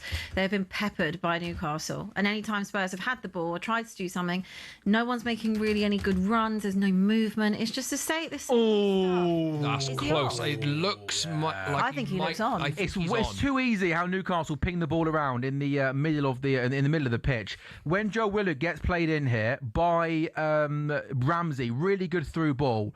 My gut tells me he might have just been a tad offside. It's a really nice finish, by the way. I think he's on. It's close, but I think he's on. But it depends on the angle, doesn't it? But also, like whatever's happened there, the good run, and he's checked back inside. One thing really I would also add is that's probably one of the first times I've seen Newcastle actually do that, try and open Spurs up with the ball on the floor rather than set pieces. But Abby, they did it worryingly quite easily. No, but that's what I mean. I don't understand why they were so persistent on corners when actually one thing Spurs are not terrible at is actually defending corners. We've actually improved on that.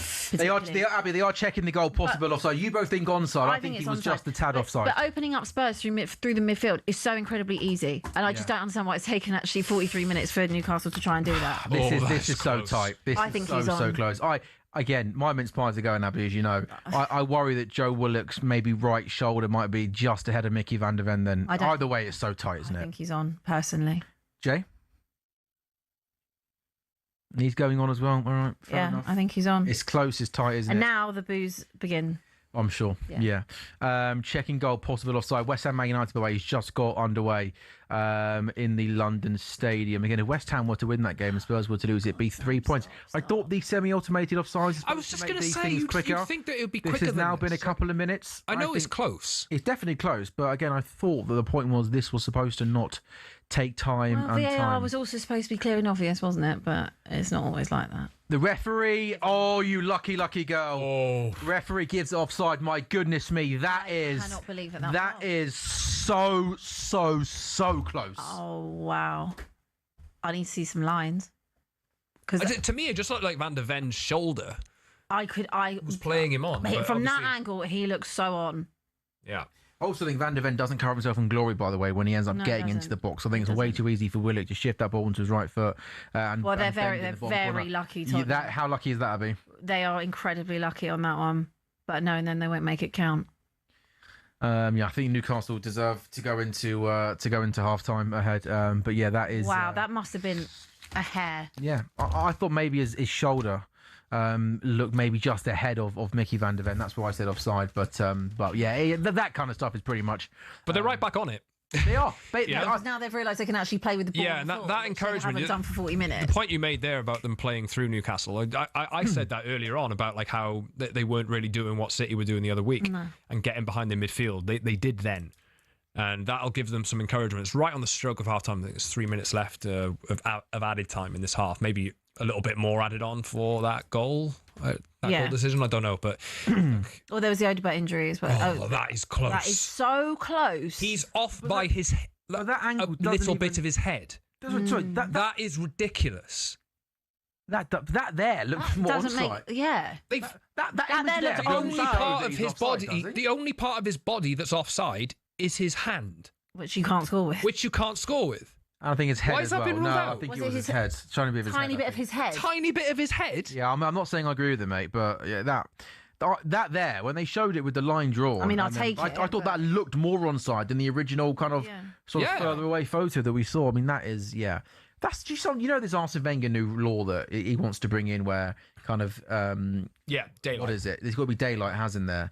And kind of if any part of your body is in line, let's say your whole body is offside, but your left foot is in line, that then is onside. Like that there would be a goal. And people kind of ridicule that. Like, I'm sorry, like, is that offside? Like, with Wenger's new rule, that would be a goal. And I don't think even the biggest Spurs supporter could argue that if that You was probably given as a goal, would right? still have, delays for decisions based on, like, you're still measuring a certain the margin then distance, just right? changes a It's bit, just doesn't it? You're measuring the back of the player rather than I just think football rather than was the so front. much better before VAR. I think it was just so much better. Like it's taken all of like the fun, spontaneity out of football, out of celebrating a goal. I do notice that. I don't celebrate That- goals straight off. No, you always have to Can I say one thing? check. Yeah, Have a look. This is footballers have a sometimes. look. Go on. We'll have a look. Go on, have a look. This might be the thing that annoys me most. Harvey Barnes is chasing a ball to the corner flag. He's going absolutely nowhere. And Radu Dragushin decides to sort of shove him with his left arm. Now, Harvey Barnes is going to go down. Yeah. And it's given as a free kick. I'm not saying there's loads of contact in there. What goes through your mind as a football player when you decide to leave an arm in that situation? Just let him know he's he's there. going nowhere. Abby, you've now got to defend another free kick I'm not in a saying dangerous it's right. position. Maybe I'm not saying it's right. You'd have to get into the mindset of Radu Dragusin. Well, yeah. I mean, we'll try and get him on talkSPORT Goals maybe next week, and we can ask him. Hey, how about that? Do you know what's even more depressing? Who do you think is the most big name we can get on the show? Like, let's say you dug into your contacts, Scott, and I think and kind of went for someone. What do you reckon? I don't know. I reckon honestly, one day if you play our cards right, I reckon we could get Lipa Zaglo on the show. And I mean, That'd be nice. what are you laughing at? Hey, your mates are aren't you, Jay? You look after the Chelsea show with Lipa Zaglo, don't you? No, any names, Scott? What do you reckon? Dig into your contacts, Perk. Who can you get on for us? I don't think I can. Oh, Vicario saves it and it goes in! And Newcastle do lead finally at the Tottenham Hotspur Stadium. Malik Chow has scored the goal for Newcastle. And I have to say, and Abby, I'm sure you'll back me up even as a Spurs fan, based on the first 50 minutes of this game, Newcastle have been all over Tottenham. They finally get their goal. Abby, Newcastle deserve this, don't they? Yeah, it's nothing less than they deserve. Spurs have been a disgrace. As per usual, as per every single game, as per every single week. Feel sorry for all of them that are out there in the freezing cold and the rain, gone to see it and paid £90 odd if it wasn't already included in your season ticket. All for you. Like the conversations when I've brought into the conversation that Spurs could potentially get relegated, I've been joking. It's been tongue in cheek.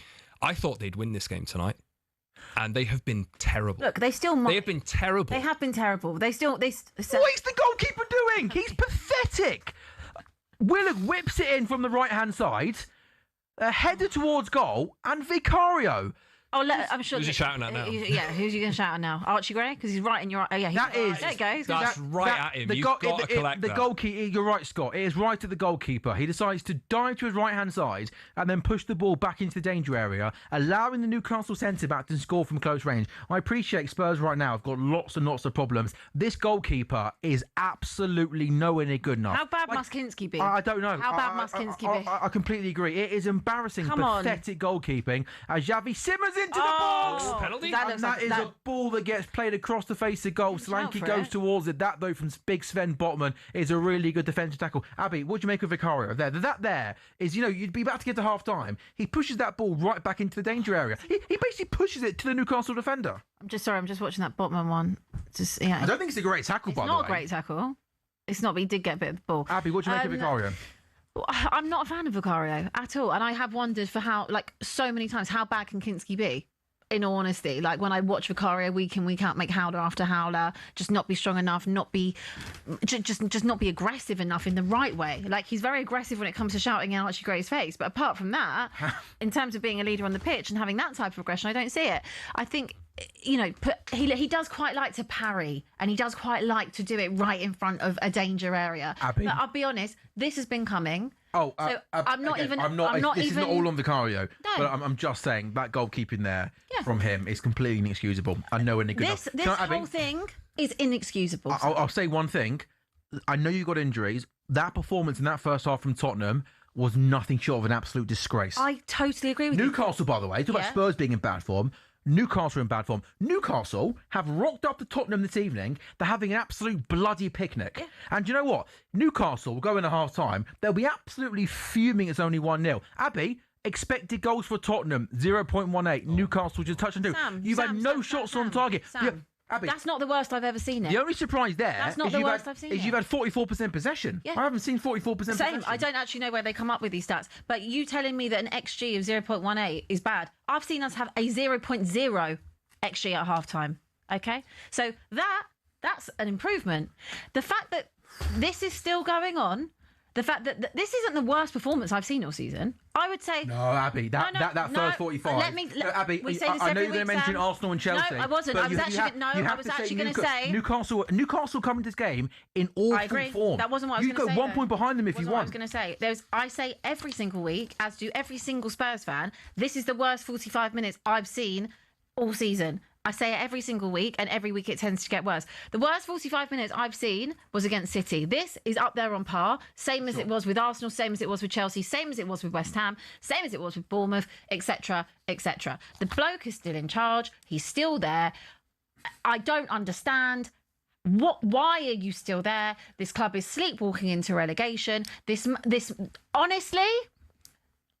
Explain to me how this is still the situation. Tell me after months of the same thing, slipping further and further down the table. We've had, 2 wins in 16, is it? We are yet to win this year. We are in February. We're nearly at Valentine's Day. We haven't won this year. Abby, Spurs have only managed 2 wins in 16 top-flight games since the start of November. And Spurs have won just 4 of their last 26 home league fixtures. I have seen us play so badly over the years. I could go back over my entire life on this planet and probably give you hundreds and hundreds of performances of games I've seen Spurs be so bad and say, this is the worst I've ever seen Spurs be. And then I'm outdone by another year. I probably sat here however many times last year and said the same thing. I've never seen Spurs be this bad. Well, I'm saying it again. I've never seen Spurs be this poor. But the fact that this manager is still there, I can't understand why. And again, I'm not even going to bore us today with talking about the board and talking about the ownership, because it's the same thing every single week when I sit in this chair. Nothing is going to change. So while nothing's going to change on their end, and they're not going to make the decisions that they need to make as a board and start to actually look like they're going to start pulling their own finger out, what are we watching? Stop going to the games. Just don't do it. I know you want to support the team. I understand that as fans, that is what we want, and I appreciate that the fans that are there tonight, every time Spurs have tried to do something positive, tried to get out of their half, tried to put in a challenge, tried to move the ball forward. I know the fans have been there supporting them and have been cheering and applauding them. But there has to be something that is done to affect this ownership and to affect this board. And the only thing that will ever be is when you start doing it with your feet and you don't go to games and you don't buy the merch and don't do any of that. Go and buy it on DHgate. Who cares? Don't buy it from that club shop. Do not give them the money. Don't go and have a £10 beer at halftime. Don't get a pizza. Don't do it. Stop giving them any more money other than the money that you pay, which is your season ticket, because they'll always have you over a barrel when it comes to that. Pay your money for your season ticket, and that's it. Don't do anything else, because all you're doing is going in their back pocket. And while you're still sitting here in February, after the record we've got, we haven't won. This will be 8 if it carries on this way. We haven't won a game in 8. Haven't won a game this year. We've got 2 wins at home all season. And you want to keep supporting this board and this ownership. Do me a favour.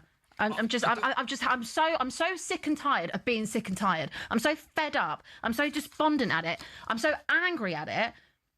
And I literally think to myself, I can't even imagine what it feels like to enjoy watching my team. I can't imagine what it feels like to go to Spurs or to sit in this studio and feel happy.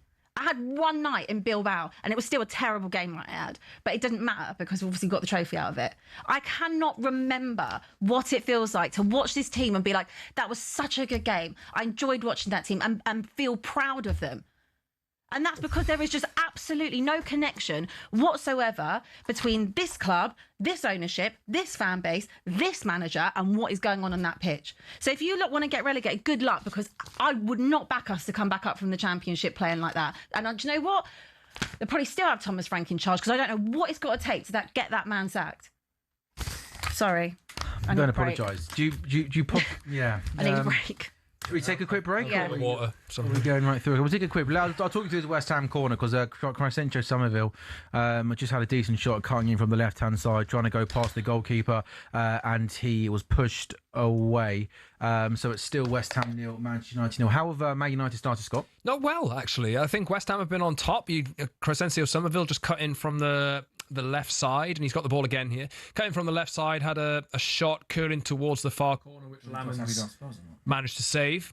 And United have been under the cosh, actually. They had one opening, which Bruno Fernandes had a ball floated over the top to him, and he put the ball over the bar. I think he was flagged offside, but turns out, I think on the replay, he actually wasn't, from where I'm looking anyway. But West Ham have been on top. It's only 13 and a half minutes into the game, but West Ham have started quite well. I was fearful coming into this, actually, because they've had a good recent run, West Ham, and United haven't enjoyed playing against West Ham over the last few years either. And considering how bad West Ham have been for most of the time, that's a pretty horrendous record to have. But West Ham have started with their tails up here. I think United just need to, settle the game down a bit, get a bit of possession. But West Ham aren't really giving them any time to dawdle on the ball or whatever. I think Harry Maguire's been put under pressure a couple of times and made the wrong decisions, and it's led to West Ham building up a head of steam, but nothing really created yet. Just a shot from 25 yards to Somerville. What do you make, Scott, of the kind of the balance of the team? I guess you'll probably like it because Man United are winning, but it's interesting. There's no Benjamin Sesko in this Man United starting 11. How do you think he finds his way back into the team? I think something maybe has to change. The way that I'm looking at it at the moment, if it ain't broke, don't fix it. And Carrick is changing some things around. I think Mbeumo's starting from the left again tonight, like he was at the weekend, whereas Cunha had been playing out there previously after Dorgu's injury. But look, I like what Carrick's done so far. I like the balance. And look, there are people. I think Sesko is pushing for a start, but the chance that he had at the weekend, United were 2-0 up, and there was a chance right on the final whistle, which Bruno Fernandes floated into him. It was a free header. Or he could have even taken it down and had a shot at goal. He didn't. It just headed it. It was a very limp header, straight at the goalkeeper, and it should have been 3-0 really. But I think he just needs to be brought in slowly. I think. I like the balance of the attack though. I think they work well together. And you saw moments in, especially in that last game against Spurs. I know they had 10 men for a lot of it, but I feel like the players are interchanging quite a lot, and there's kind of the good one-touch football. There's a little bit of swagger about them. I like the fact that Cunha there, he starts from the left, but he seems to be able to drift in field. And I think when he's got that license to be able to roam and get involved and gets foot on the ball, that's when he's at his best. And I think it's quite a fun front four, isn't it? And I guess when Šeško's up there as a target man, you're then looking to maybe do different things to try and get the best out of him. Yeah, look, I think Bruno Fernandes did an interview the other day after that game, and he spoke about how there are structures in place, and United have to defend in a certain way, and there are. Kobe Mainoo trying to go through there, United win a corner. There has been more freedom, and I suppose you can look at the way that Ruben Amorim did things. I know we always bring him up and how the big difference it is. He was so committed to a style and a way of playing that it was so restrictive to the players because he knew exactly what he wanted out of them, and what Carrick and the coaching staff have done here is essentially give them a blueprint, but given these players license to go and create and judge. I think Bruno said this: judge what's happening on the pitch and make your own decisions and move into the spaces that you think will affect the game the most. And that's what we're seeing. And United have been entertaining to watch over the last few weeks. Yeah, they have. And they've got a corner here, which Harry Maguire at the back post heads out for a goal kick. It remains West Ham 0, Man United 0. 50 minutes gone in that game. The 7:30 games are about to get back underway in the second half. Goals in all three of the 7:30 games. Chelsea leading Leeds by a goal to 0. João Pedro scoring for Chelsea midway through the first half. Lovely assist from Cole Palmer following their 3-1 win at Ellen Road in December. Leeds looking to complete the league double over Chelsea for the first time since the 91-92 title-winning campaign. Everton leading Bournemouth by a goal to 0 after 6th in the table. As things stand, it was a Illiman and Dye penalty. Each of the last 4 Premier League meetings between Everton and Bournemouth have been 0-0 at half-time, with each of the last 11 goals in this fixture coming in the second half. Bournemouth need goals in this second half. Spurs 0, Newcastle 1. West Ham Man United, as I mentioned, is currently goalless. Still Hearts 0, Hibernian 0. Leicester 3 up now at home to Southampton. Norwich 2 up at Oxford. Birmingham 0, West Brom 0. I think we'll take one more break on talkSPORT Goals. So much happening this evening. And then when we come back, more pain and more misery for Abby Summers. Joy.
Romero does what he does.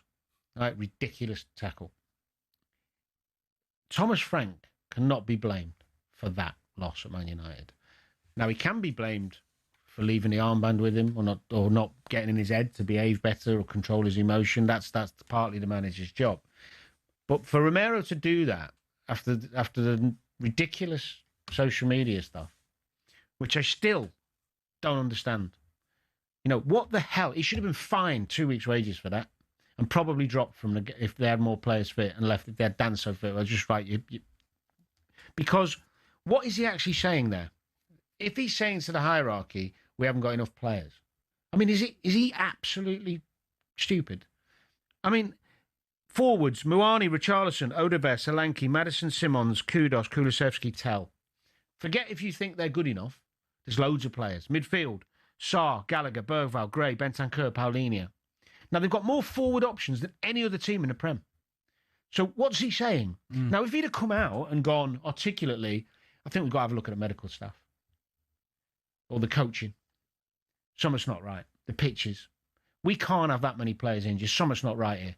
Something's got to be looked at. Someone upstairs has got to look at what's going on with all these injured players. How can we have that many injured players? That's ridiculous. I'd go strong, you know, but maybe he's got a point. His point, there's no substance to the out. There's no intelligence with it, is there? No, because they've got more players. They've got more options in forward play. They've got, I've just named 9.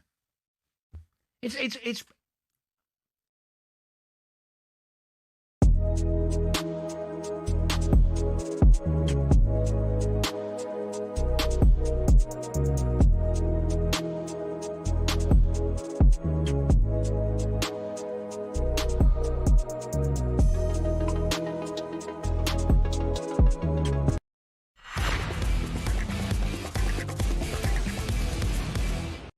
Hello and welcome back to talkSPORT Goals. It's brought to you by Final One Standing, which is new from William Hill, 18 plus. Gambleaware.org. Terms and conditions apply. Sam Ellard, Abby Summers and Scotty Saunders with you until the duration of our football this evening, live on talkSPORT's YouTube channel and, of course, coming to you as well on your smart TVs. 4 games in the Premier League.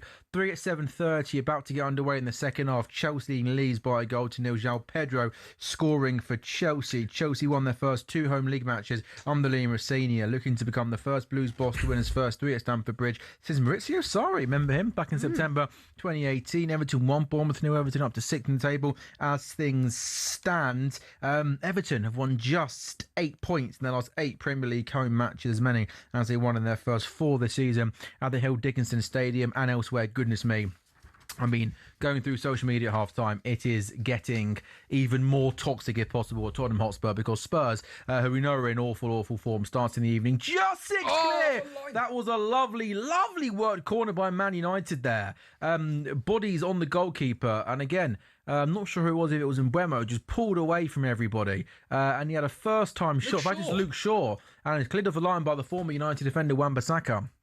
We do really, really well to read that. That game, 8:15 kickoff, so that's still 0-0, 21 minutes gone. Spurs 0, Newcastle 1. Newcastle scoring just before half-time. Joe Willock scoring that goal. Since winning 4 of their first 5 home Premier League matches in the 24-25 season. Spurs have won just 4 out of 26 at the Tottenham Hotspur Stadium, which is remarkable. João Palhinha coming on at half-time. Again, West Ham 0, Man United 0. 22 minutes gone in that game. It's Hearts 0, Hibernian 0 in the William Hill Scottish Premiership. Hearts are 3 clear of Rangers and 6 clear of Celtic. Hibernian, though, have won 3 of the last 4 Edinburgh derbies in the Scottish Premiership, as many as their previous 19 top-flight meetings. And, well, Leicester City, we know, are having a tough time of late, to put it lightly. The Foxes lost 4 of their past 5 championship matches, and a 6-point deduction means they're only clear of the relegation zone on goal difference. Well, as things stand, they're not anymore. They are leading Southampton by 3-0. Norwich are 2 up away at Oxford. Norwich in really good form under Philip Clement.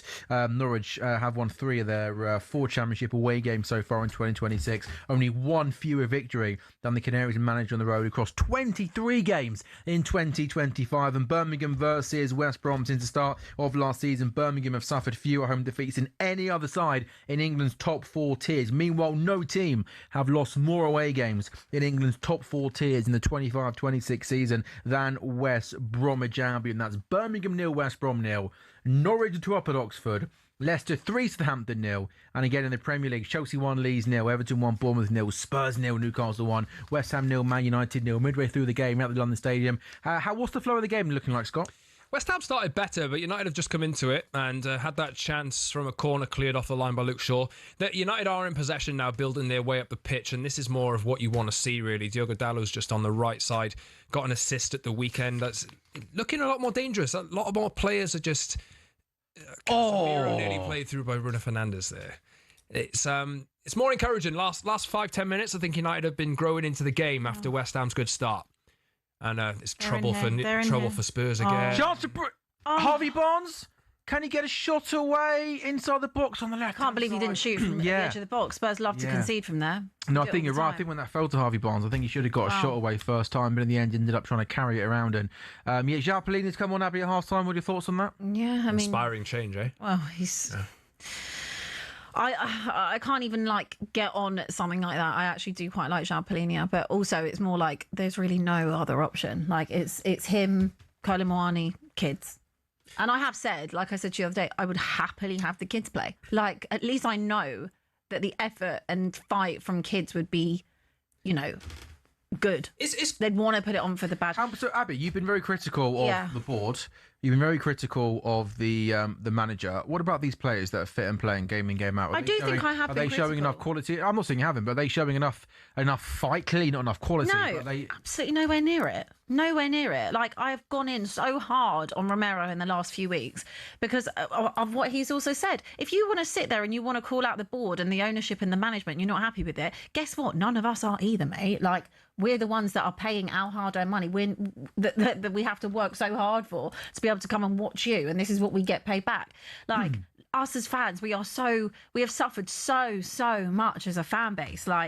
It's insane. And I just think that do I look at them and I think they're playing for the manager? No, not really. The only time I've felt that was in that second half against City. Anthony Elanga could be in here for Newcastle. Oh, he's still got it. He keeps it alive. Oh, Spurs, have they cleared it? No, comes back to Anthony Gordon. He gets the shot, takes the deflection, and he goes out for a corner kick. I think that I can't really put a blame on someone like a Dragusin. He's just come back in. He had a year out. I can't really blame someone like Gallagher because he's only just come here. I can't really blame someone like Solanke because he's only just come back from injury as well, and his performances have been fine. I think I've seen improvements in Xavi Simons. I like Spence, I like Van de Ven. I just think that I don't know what it is about this team, but it's weird. I know they're not as bad as they look. Yeah, they're not the 15th best team in the league, are they? You only have to look to other clubs as examples of how a coaching change can actually impact the team. Sure. It's another chance from a corner. Jacob Ramsey has a shot. By the way, we spoke earlier in that game about how many corners Newcastle had. After half an hour, Newcastle had 9 corners against Spurs, which is more than any other team in the first half of a Premier League game season. Yeah, of course. That was after 31 minutes. If there's a stat or something that can be broken, or Dr. Tottenham will do it for you, like, you know. Oh, I should have made that joke at the start when Eddie Howe was under pressure. Don't worry, Eddie Howe. Dr. Tottenham will now see you. He's got an appointment.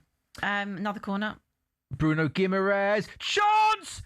It's pinball. Can they? Oh, Spurs somehow managed to defend it. They want a penalty. Newcastle. I think the Newcastle player made a meal out of that. This is you are. I mean, the fact there's only 1-0 is remarkable. We are absolutely terrible. We are terrible. The thing is, Spurs have scored.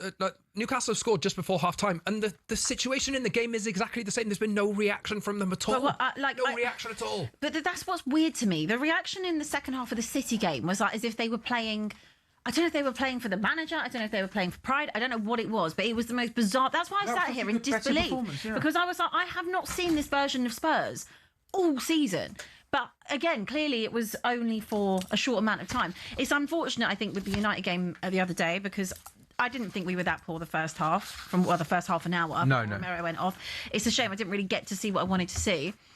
But I've not seen any of that today. We've been absolutely dreadful. And like I said before, I've seen us have horrendous performances. Horrendous. Every 45 minutes seems to get worse, you know?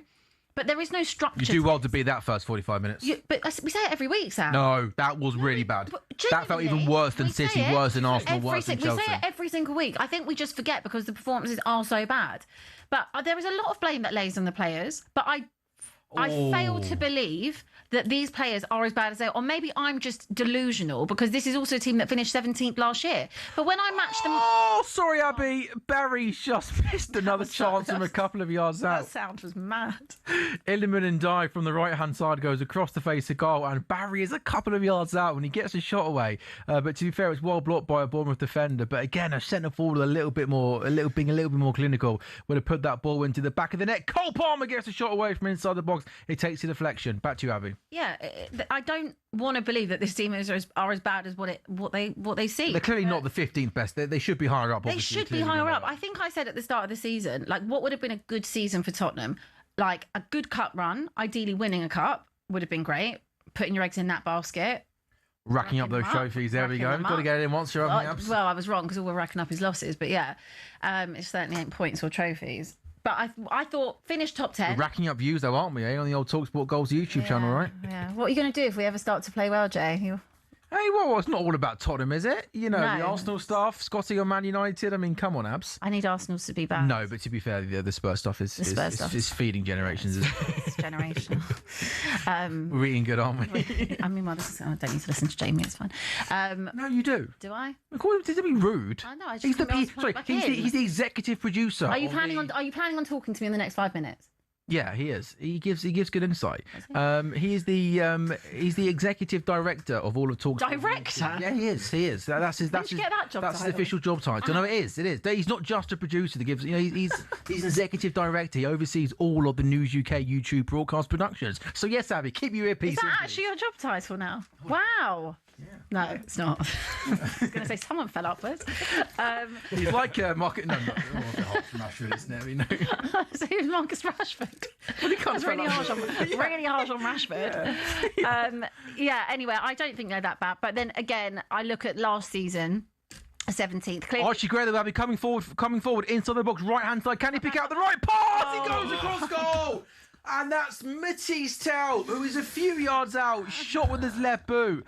And it goes over the bar, and they work it really well, Spurs. And Archie Gray does really well too. Gets a little bit fortunate with the deflection to go past Dan Burn. He carries the ball. Can he pick out the right pass? Yes, he can. He picks out Tell, and he goes with his left foot, and it just goes over the bar. But do you know what I find it incredibly odd? How we're so much better. Penalty for Chelsea, by the way, in the game at Stamford Bridge. Yeah, of course you will. Chelsea have got a penalty kick. There was a push in the back, and is that Bio who gives away the... it's just one of those. We spoke about it earlier, didn't we? About those kind of... Oh, Bournemouth got a penalty there? No penalty given. Looked a penalty to me. Yeah, they're kind of quite... Oh, he's giving a penalty? Giving the goal kick. I think he will refer... Let me talk you through the Chelsea one. This is old school. A long ball forward, set João Pedro What are you through. doing? And again, why are you doing that? The least centre-half Bio. That's so he just pushed two hands in the back of João Pedro. Now, some people will argue... It's not a lot of contact. Yeah, but listen, why are you pushing him? That is so it's the carbon copy of the one that he won at Wolves. So it's a long ball forward. João Pedro goes into the box and Beale just pushes him. And again, there's not great contact. But what the hell is he doing? Do you think what goes through his mind? I don't know. It is just absolute idiot. What an absolute. I mean, João Pedro's got every right to go down. I'd go down if I was him. The fact that he's even got his hands on his back in the first place is crazy anyway. Cole Palmer, we know, scored 2 penalties on the weekend. He scored his last 5 penalty kicks. He's up against Carl Darlow in the Leeds United goal. Can Cole Palmer add to Chelsea's lead? Palmer against Darlow. The ref loves to drag this out, don't they? Any minute now, Cole Palmer. Cole Palmer steps up. Cole Palmer scores. Goalkeeper goes for his right-hand side. Cole Palmer, he gives it one of those. A hat-trick on the weekend. Scott, he's got a smile on his face once again. Cole Palmer is back. Pen Palmer's back. Pen Palmer, hey, they all count, Abby? No, absolutely they count. Pen Palmer, though. Hey, he's really good at them, though. That dispatched it absolutely brilliantly. He's had a bit of trouble, hasn't he? Like, he's had injuries. He's spoken about those injury troubles that he's had. Maybe not feeling his best, but like I think over the last few days, hat-trick at the weekend and now as well. Like we got the assist for the first goal too, having a big influence on this game. And he's still not fully fit. Exactly. Yeah. And I think, like, I'm not going to revisit what I said earlier, but he's a very good player. Oh, there's no doubt. Like, whether you like Bruno, you like Foden, whoever it might be, he's no doubt that on his day he's one of the best players in the league. And I think from an English point of view, I hope that he gets back to his best. I hope he stays fit because we want to see our good English players playing well, being healthy. And he's just got a smile on his face. Like when he scored a goal, maybe the Brentford game, he sort of celebrated and did one of those. And I'm just like, just don't do any signals to people. Keep your head down, enjoy your football, score goals. And he's celebrated those goals against Wolves. And he took that penalty with aplomb. I like that one. Wait, where is he in that pecking order for you? Like, just because like Phil Foden's had a bad season. A bad season. I know. And he's not even being turned off the bench. Mate, literally. It happened in the Spurs game when they were chasing a goal. He didn't pick him. 87 and then at Liverpool, he was, sure. Yeah. He didn't come off the bench on the weekend, did he? That is Phil Foden, who he started off the season so well. And do you know the thing with Pep? Like, if you're out of favour with Pep, he just forgets about you. Like, he doesn't try and play you back into form. Of course, Semenyo's come in. Like, the thing is, like, we all kind of, I think with Rodgers, even though, like, he's the man, I think people almost sort of dismiss Rodgers isn't going to start the World Cup. He's not going to start. The closer we get to it, Morgan Rodgers continues to be in great form. Palmer hasn't been fit. Foden's out of form. I can't profess that I'm following Jude Bellingham week in, week out at Real Madrid. Thomas Tuchel has picked Morgan Rodgers in that third midfield position in the last couple of internationals. I think the first game of the World Cup is tomorrow. I think Thomas Tuchel will be brave and stick with Morgan Rodgers in that midfield three. So you've then got Saka on the right-hand side. And that means Palmer, Foden, possibly Jude Bellingham are all on the bench. I think you've got to play the one that's in form, the one that's had the best season, and that would be Morgan Rodgers. Thomas Tuchel, actually, interestingly, is at the London Stadium this evening. He's probably looking at Kobbie Mainoo, Harry Maguire. And Jared Bowen. And Jared Bowen. Yeah. What about the West Ham players as well, mate? Yeah, well, it's not all about Man United, is it? I thought Jared Bowen, like, he's a strong pick for me. Yeah. But the United players have been out. So Saka on the right has got it locked down. I think Bowen is our best backup right winger. Yeah. But I have a feeling Tuchel might pick Madueke. I don't know based on what though. Yeah, I think Tuchel likes Madueke. It shouldn't be based on. Yeah, Jared Bowen always seems to be the unlucky one going into these. He shouldn't be though. Yeah, no, I think he's a tremendous player. March will be very. Ryan again. Bournemouth, he's made up for his penalty he gave away earlier. He scored on the weekend, didn't he, against Aston Villa? Took his goal wonderfully, and Ryan has now scored the equaliser for Bournemouth. Wonderful ball in from the left-hand side, and he puts the ball in the back of the net. It's Everton 1, Bournemouth 1. I mean, Bournemouth's recruitment, Scott, it is always fantastic, isn't it? To nail it, you've no Antoine Semenyo, no problem. You almost back the new kid to come in and be a success. Let's have a look here at replay of this goal. Bournemouth been much improved in this second half. It's true fair on the left-hand side. He does really well to cut on that right foot, stands the ball up to the back post, and Ryan makes a good run. Two problems there. I think the Everton right back there, it's actually Iniman Dykes up against him, got to do more to stop that cross. And that ball comes into the box very close to the goalkeeper. I think the goalkeeper, Jordan Pickford, there should come and punch it. Yeah, Mikolenko's caught underneath it. I think he doesn't even seem to realise that Ryan's there behind him. And look, there's two completely different goals that he scored in the first couple of games that he's played for them. I think the defending from Digne the other day was absolutely terrible. I mentioned that live, and I should have made a bigger deal. That was absolutely disgraceful. Terrible. But look, it just goes to show, really. Like who have they signed? Alex Scott in there. really coming into his own at the moment.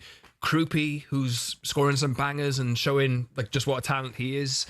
Bournemouth have got that succession plan, the way to be a proper solid Premier League club. If you're going to get picked off, if bigger clubs are going to come and take your best players, you find ways to replace them with go and get the next one who's going to take that step up. Maybe in a couple of years' time, what do you think? Are we talking about this guy as a 70? I think he's already got I think he's got a release clause in the contract of £100 million. Can they put that in his contract before a ball was kicked? It's so rare that they miss, like, on a signing, someone like a Bournemouth, a Brighton. Brentford, Brighton have been the best, haven't they? They're just incredible the way they do it, and they just don't really ever break the bank to do it, like in comparison to the rest of the company that they keep.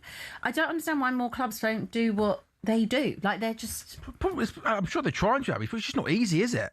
Chance for Spurs, cross came in from the right-hand side. Dragushin had an effort from the cross in, but it was cleared away. I mean, I think teams try to, but it's not an easy thing to do, is it? It's not an easy thing to do, but they're the way that they recruit is just insane. Like, it's just so good. Even if you look at, like, Chelsea basically took the whole of Brighton, right? Like, when they went through that whole Graham Potter clearing out Brighton and making it Chelsea stage. Like, would you say that Chelsea's recruitment has been great? No, I think Chelsea's recruitment... There's a lot of misses. Yeah, and also their recruitment strategy, as Quakey was mentioned many times in the show. Look at Barry there, by the way, been substituted for Everton, got his head in his hand on the bench. He's missed 2 absolute assists for Everton. Both of them were 1-0 up. There was one actually 0-0. He missed a shot from close range, went wide, and then he had an effort in the second half, which was blocked from close range. And Chelsea's recruitment strategy has moved away, hasn't it? Yeah. A different kind of way over the last couple of years of signing younger players and... players aren't coming in to be ready-made now to go on and go to that next level. But yeah, Bournemouth, absolutely fantastic. And Ryan, he got an assist on debut, got a goal on the weekend against Aston Villa. And you're right, Scott, good point there. That it's a different type of goal, wasn't it? The first goal against Villa was being quick and direct, going in and out of players. And that one there, not afraid to make a good run at the back post and head in. So these games are poised pretty nicely now. In the 7:30 games, Everton 1, Bournemouth 1, Chelsea 2 up at home to Leeds. Cole Palmer scored the second as Neto comes on for Esteval. But still Spurs 0, Newcastle 1, 60 gone, 38 minutes gone at London Stadium. West Ham 0, Manchester United 0. Have things just... they've absolutely, completely turned it around now at the Hill Dickinson Stadium. Everton 1, Bournemouth 2. And it's only taken Bournemouth a couple of minutes to turn things around. And that would have been a long trip, wouldn't it, for those Bournemouth fans up to Hill Dickinson Stadium. They've completely turned things around, Scott. Everton 1, Bournemouth 2. Yeah, it's just come out of the blue completely, this, hasn't it? I think, I'm not sure how this goal... I missed the goal, actually. I was checking on the United game. But what a turnaround this is. I think this will pull Bournemouth level on points with Everton. Same points as Everton, Same points. So it's come from a free kick, floated in. Is there an offside in there? Potentially. Number 26 is definitely offside. Oh, yeah. I think he tries to go for this. A long ball comes in. Jordan Pickford, by the way, gets himself into no man's land. Scott stands the ball up. It gets headed back across goal. And I think as Adley heads in from close range, I think, Scott, the Bournemouth number 26 was definitely in an offside position when that ball came in. He doesn't get his head on it. This is going to be one of those goals that if it's looked at and ruled out, this is going to go down terribly. Look, 20 is that the Bournemouth player there, I think, is an offside position. And he definitely goes and tries to make contact with the ball, and I wonder if he doesn't get his head on it. By the way, Leeds United have now got a penalty at Stamford Bridge. It's Bogle who goes past Moises Caicedo, and Caicedo's right leg comes across and makes contact with Bogle. I think Bogle's also quite clever that he sort of dangles his left leg into Moises Caicedo. Penalty was given on pitch. That Bournemouth goal, by the way, does stand. Bournemouth are now 2-1 up away at Everton, and it was Adley who scored the goal after 64 minutes. Enough contact there for Bogle to go down and get a penalty? Yeah, to me, I think that's a penalty. I think he just about does enough. I think he gets the ball past Moises Caicedo. I think there's enough contact there. He goes down. Yeah, confirmation there. The referee is giving a penalty kick. So Chelsea 2, Leeds 0, 65 minutes gone. But Leeds United have got a penalty kick to try and get themselves back into this game. And what an opportunity this will be now for the Leeds United number 14, Nemecha, to go and try and get Leeds United back in this game. Robert Sanchez, the goal. Lots of penalties tonight, right? Penalties tonight in the last couple of weeks. Cole Palmer scored penalty this evening for Chelsea to put them 2 up. He's missed 2 of his last 4 penalties, Nemecha. Bless you, Abby. Can he score against Robert Sanchez and bring Everton well and truly back into this game?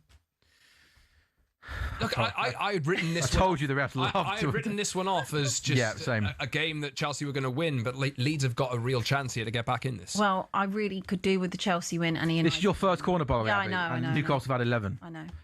Chance for Spurs! Spurs score! Spurs are back on level terms, and Nemecha scores for Leeds United. Sanchez dives to his left-hand side. He wraps his foot around the ball and it goes into the back of the net. Chelsea 2, Leeds 1. But Abby Summers, Archie Gray from a corner has put Spurs back on level terms. Tottenham 1, Newcastle 1. Spurs have won their first corner of the game. It's only taken them an hour, but it was worth the wait. Archie Gray scores. Yeah, well, the second half has actually been a lot. Well, I say a lot better, but not like a lot. It's been more like that second half we had against Manchester City. A little bit more fight, trying to move the ball quicker, trying to actually do things and find a pass from not ideally like when they're passing out in the first half and they're so tight and no one's making a run. It's been different second half. It's a really good play. Really good corner. Really good corner. And it's Sarr at the back post does well to head it back into a danger area. And Archie Gray from close range slots in. Yeah. I mean, look, it's one. What did you say? Sorry. No, you're talking that way, me. No, sorry, we were talking. The only way Spurs can really score at the moment is from set pieces. Yeah, but they have tried. They have tried to move the ball a lot quicker. There has been runs off the ball, as well. It's just great delivery. It's got the back post and not back in. We need points, right? And we need to turn it around. That's the bottom line. But the fact that he's still going to have a job if they turn this around, he's still going to irritate me. Well, look, Abby, why don't we get through the next 25 minutes, see how this game pans out, and then possibly we'll tee you up for another Thomas Frank rant, because Harvey Barnes has the ball on the left-hand side, cross comes in, and it goes all the way to the back post. I tell you what, Everton could be in trouble here. Is there going to be a red card? Yeah, there's going to be a red card at the Hill Dickinson Stadium, a last-man challenge. Everton 5 minutes ago were 1-0 up and had 11 men on the pitch. They're now down to 10 men and a 2-1 down. It's going to be a red card for O'Brien, is that? Bournemouth come forward down the left-hand side. Bournemouth were going to go through clear on goal, and O'Brien makes the tackle. The referee gives the free kick, and the referee gives a red card for O'Brien, who walks off. Bournemouth on the counter-attack, and a run's being made down the left-hand side.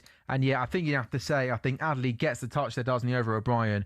And I think if O'Brien doesn't make that challenge, he's still got some way to go to goal, but I think he'd be cleared through on goal, wouldn't he? And I think he's probably done a clear goal scoring opportunity there. Yeah, that is a bona fide red card. He's taken him out, really, and like he is definitely last man. He's cutting across him. If he does get across him, he's clean through on goal, and O'Brien's out of the picture. So, look, how has this happened in the last few minutes? Shot for Newcastle! Oh my God, that tackle is outstanding. Mickey van der Ven has just pulled off one of the best last-ditch tackles I've seen in a long time. The ball fell on the edge inside the Tottenham box. A Newcastle player had a free run on it, and I thought the net was going to ripple. Same. And Mickey van der Ven out of nowhere pulls off the most outrageous last-ditch defensive tackle. Xavi Simons there has just been booked for diving. That's a really good decision there from the referee. He tries to go past Kieran Trippier. It's Harvey Barnes' shot inside the box. That from van der Ven is possibly a goal-saving defensive tackle. He had to do it. He had no choice. He absolutely had to. That's, in all honesty, that is what he gets paid for. That's what you want to see, though. That is what I want to see. Yeah, that's a good tackle, Abby. Give him credit. Yeah, I am. He's doing his job, Sam. He's doing his job. Yeah, I know, Abby. He's doing his job. I just was actually reading what's been going on online, right? And someone said, we have to gamble in this next 12 days. After this, we don't have a game. Oh, sorry, Abby, carry on. We don't have a game until Arsenal, which is in 12 days' time. Yeah. They have to gamble. Can you elaborate what you mean in terms of what? You have to get rid of him and hope that there is a new manager bounce for that game. Who'd you bring in?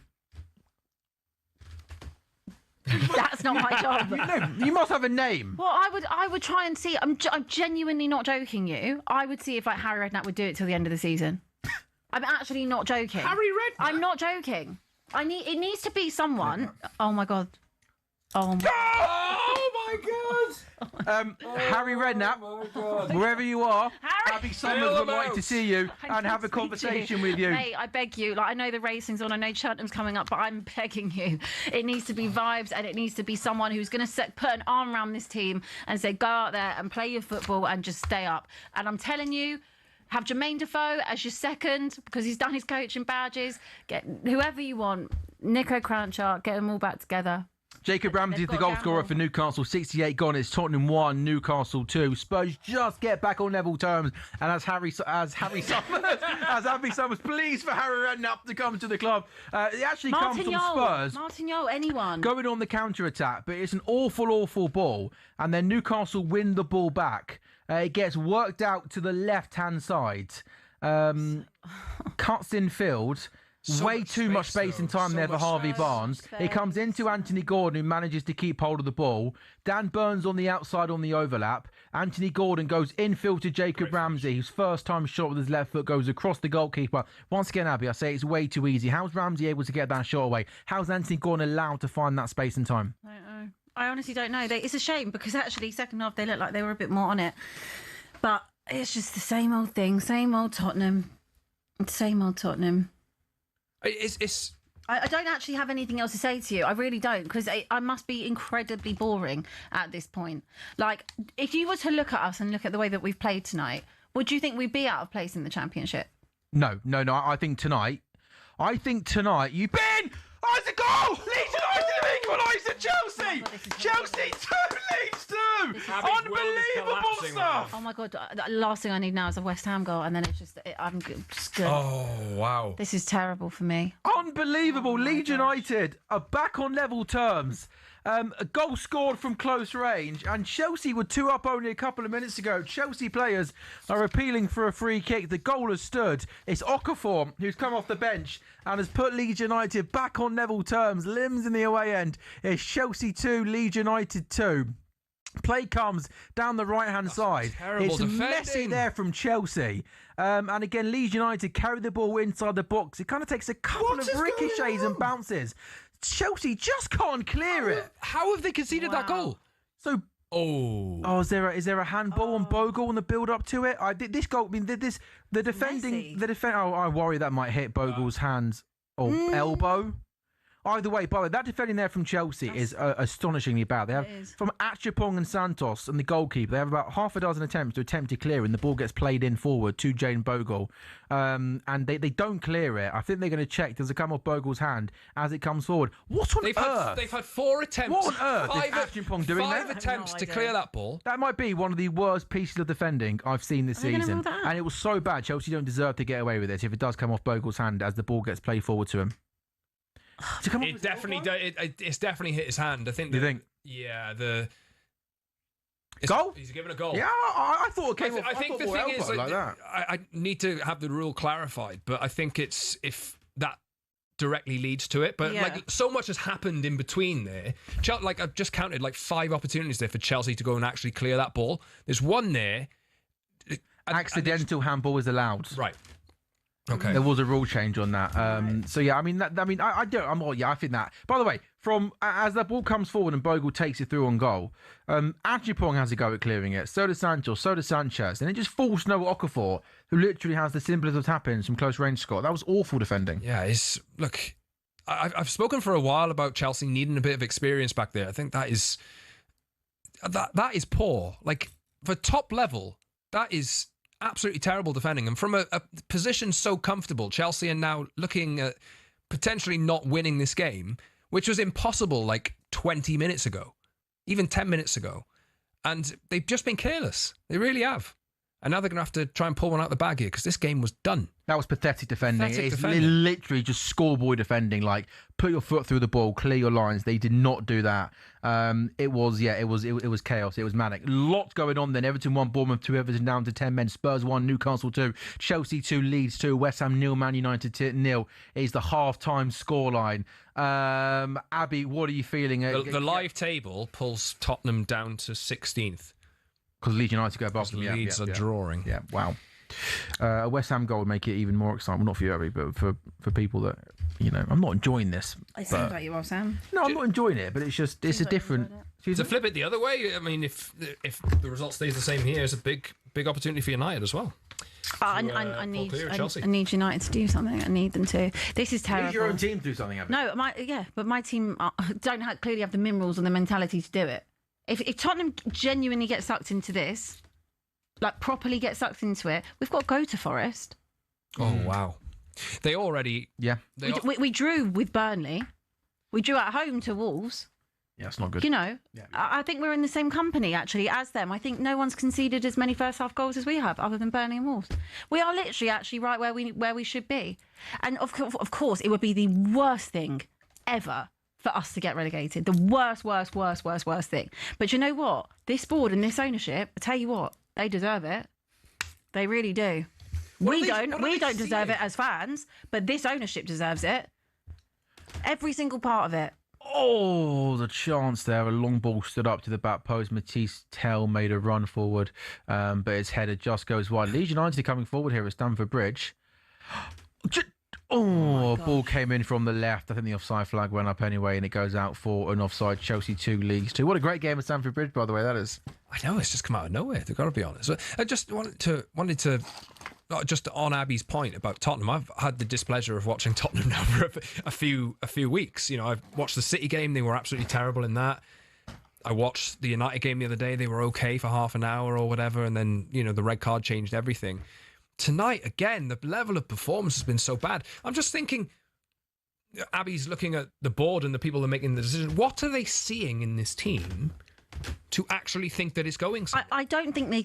if I had to bet... Because like, they don't want to get relegated because you're talking about, like, money and financials. Like, it'd be the worst thing ever. It'd be the worst thing for them. But it would be the worst thing ever. It would give me some type of joy that I knew how much it would be hurting them as an ownership. You try and sell all those corporate packages and the massive corporate thing they put in the middle of the South Stand and didn't tell anyone about as well. You try doing that. Look at it tonight.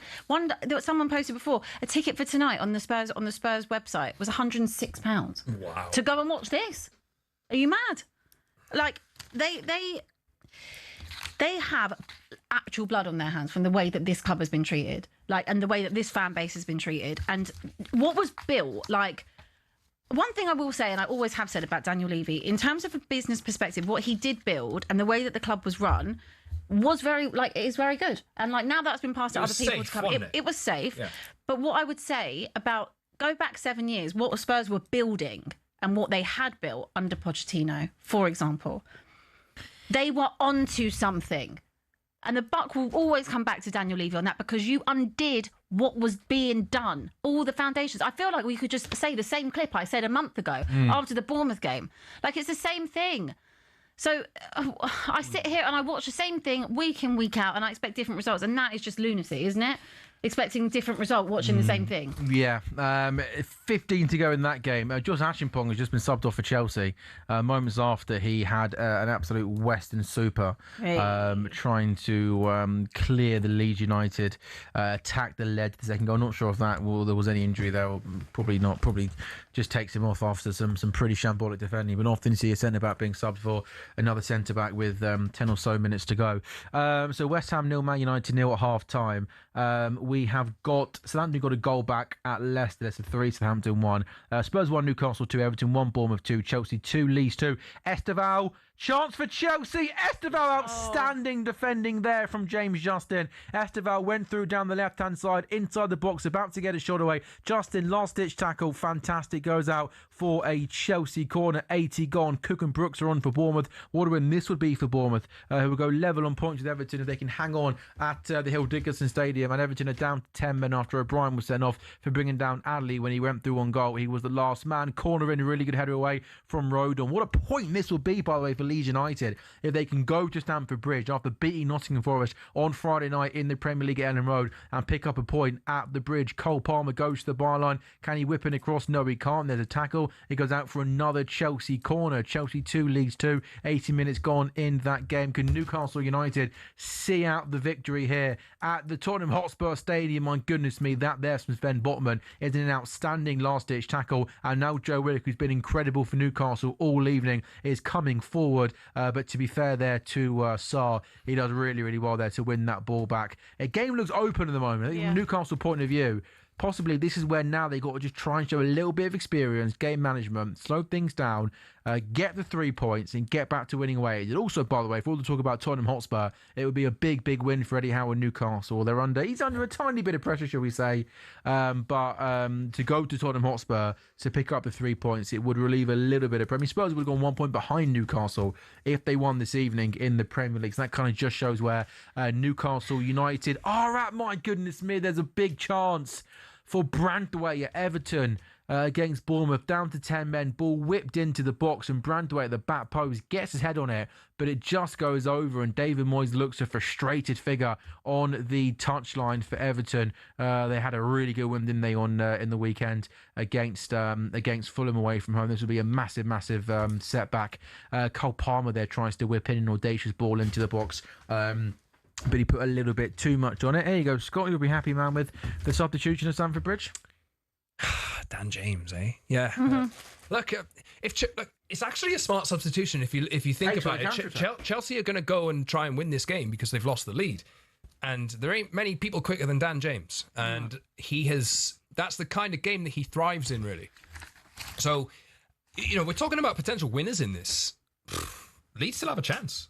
Games open. I think Chelsea are going to naturally push for the win, aren't they? So you're right. That should leave space. As frustrating as he can be to watch, like when he carries the ball, and sometimes it doesn't actually amount to anything. He does have it in his locker to go and pull something out of the bag. If does that make it did You've make cliches? You've been a bit biased, Scott, on you because he's Welsh and he played for Man United. And yes, well, you must have loved that, right? When he was. He has history again. He scored his first goal for United against Chelsea. But you love Brennan Johnson as well, don't you? Not so much because he scored that goal. Oh yeah. Yeah. Good boy. Good time. Yeah, but he's Welsh though, mate. Yeah. He's Welsh. Harry Wilson's my favourite at the moment. Yeah. I tell you what, Harry Wilson, the Welsh, you might win the World Cup, mate. I know. You could. Who have you got in the playoff? I think it's it's a semi. I actually did this today. You've got Kosovo and you've got. I know it could be Italy or Northern Ireland in the final. Oh. In Cardiff though. Wales. Okay, I think two home games. It's 2 home playoffs. I forget the team. Forget the semis. Would you like some fun reading? Yeah, can you try and make it fun, please? It's really fun. Because, it's fun. Let's try and lighten the mood. So we're just looking at our fixtures. Okay. Right, Spurs fixtures. So Spurs have got to play Palace, they've got to play Brighton, they've got to play Leeds, they've got to play Forest, they've got to play Wolves, which are all teams that are in and around them in their relegation battle.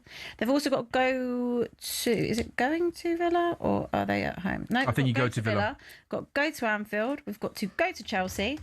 So those three in particular, Villa we sometimes do okay with, but Anfield and Chelsea we never do all right at. Everton and Fulham. Pope does So well. I do look at it and I do wonder as the... Anthony Gordon! Where's the goalkeeper? We just get there. I thought Anthony Gordon, his touch was a little bit too heavy. Keeper did well to come out and read that and clear. You have to.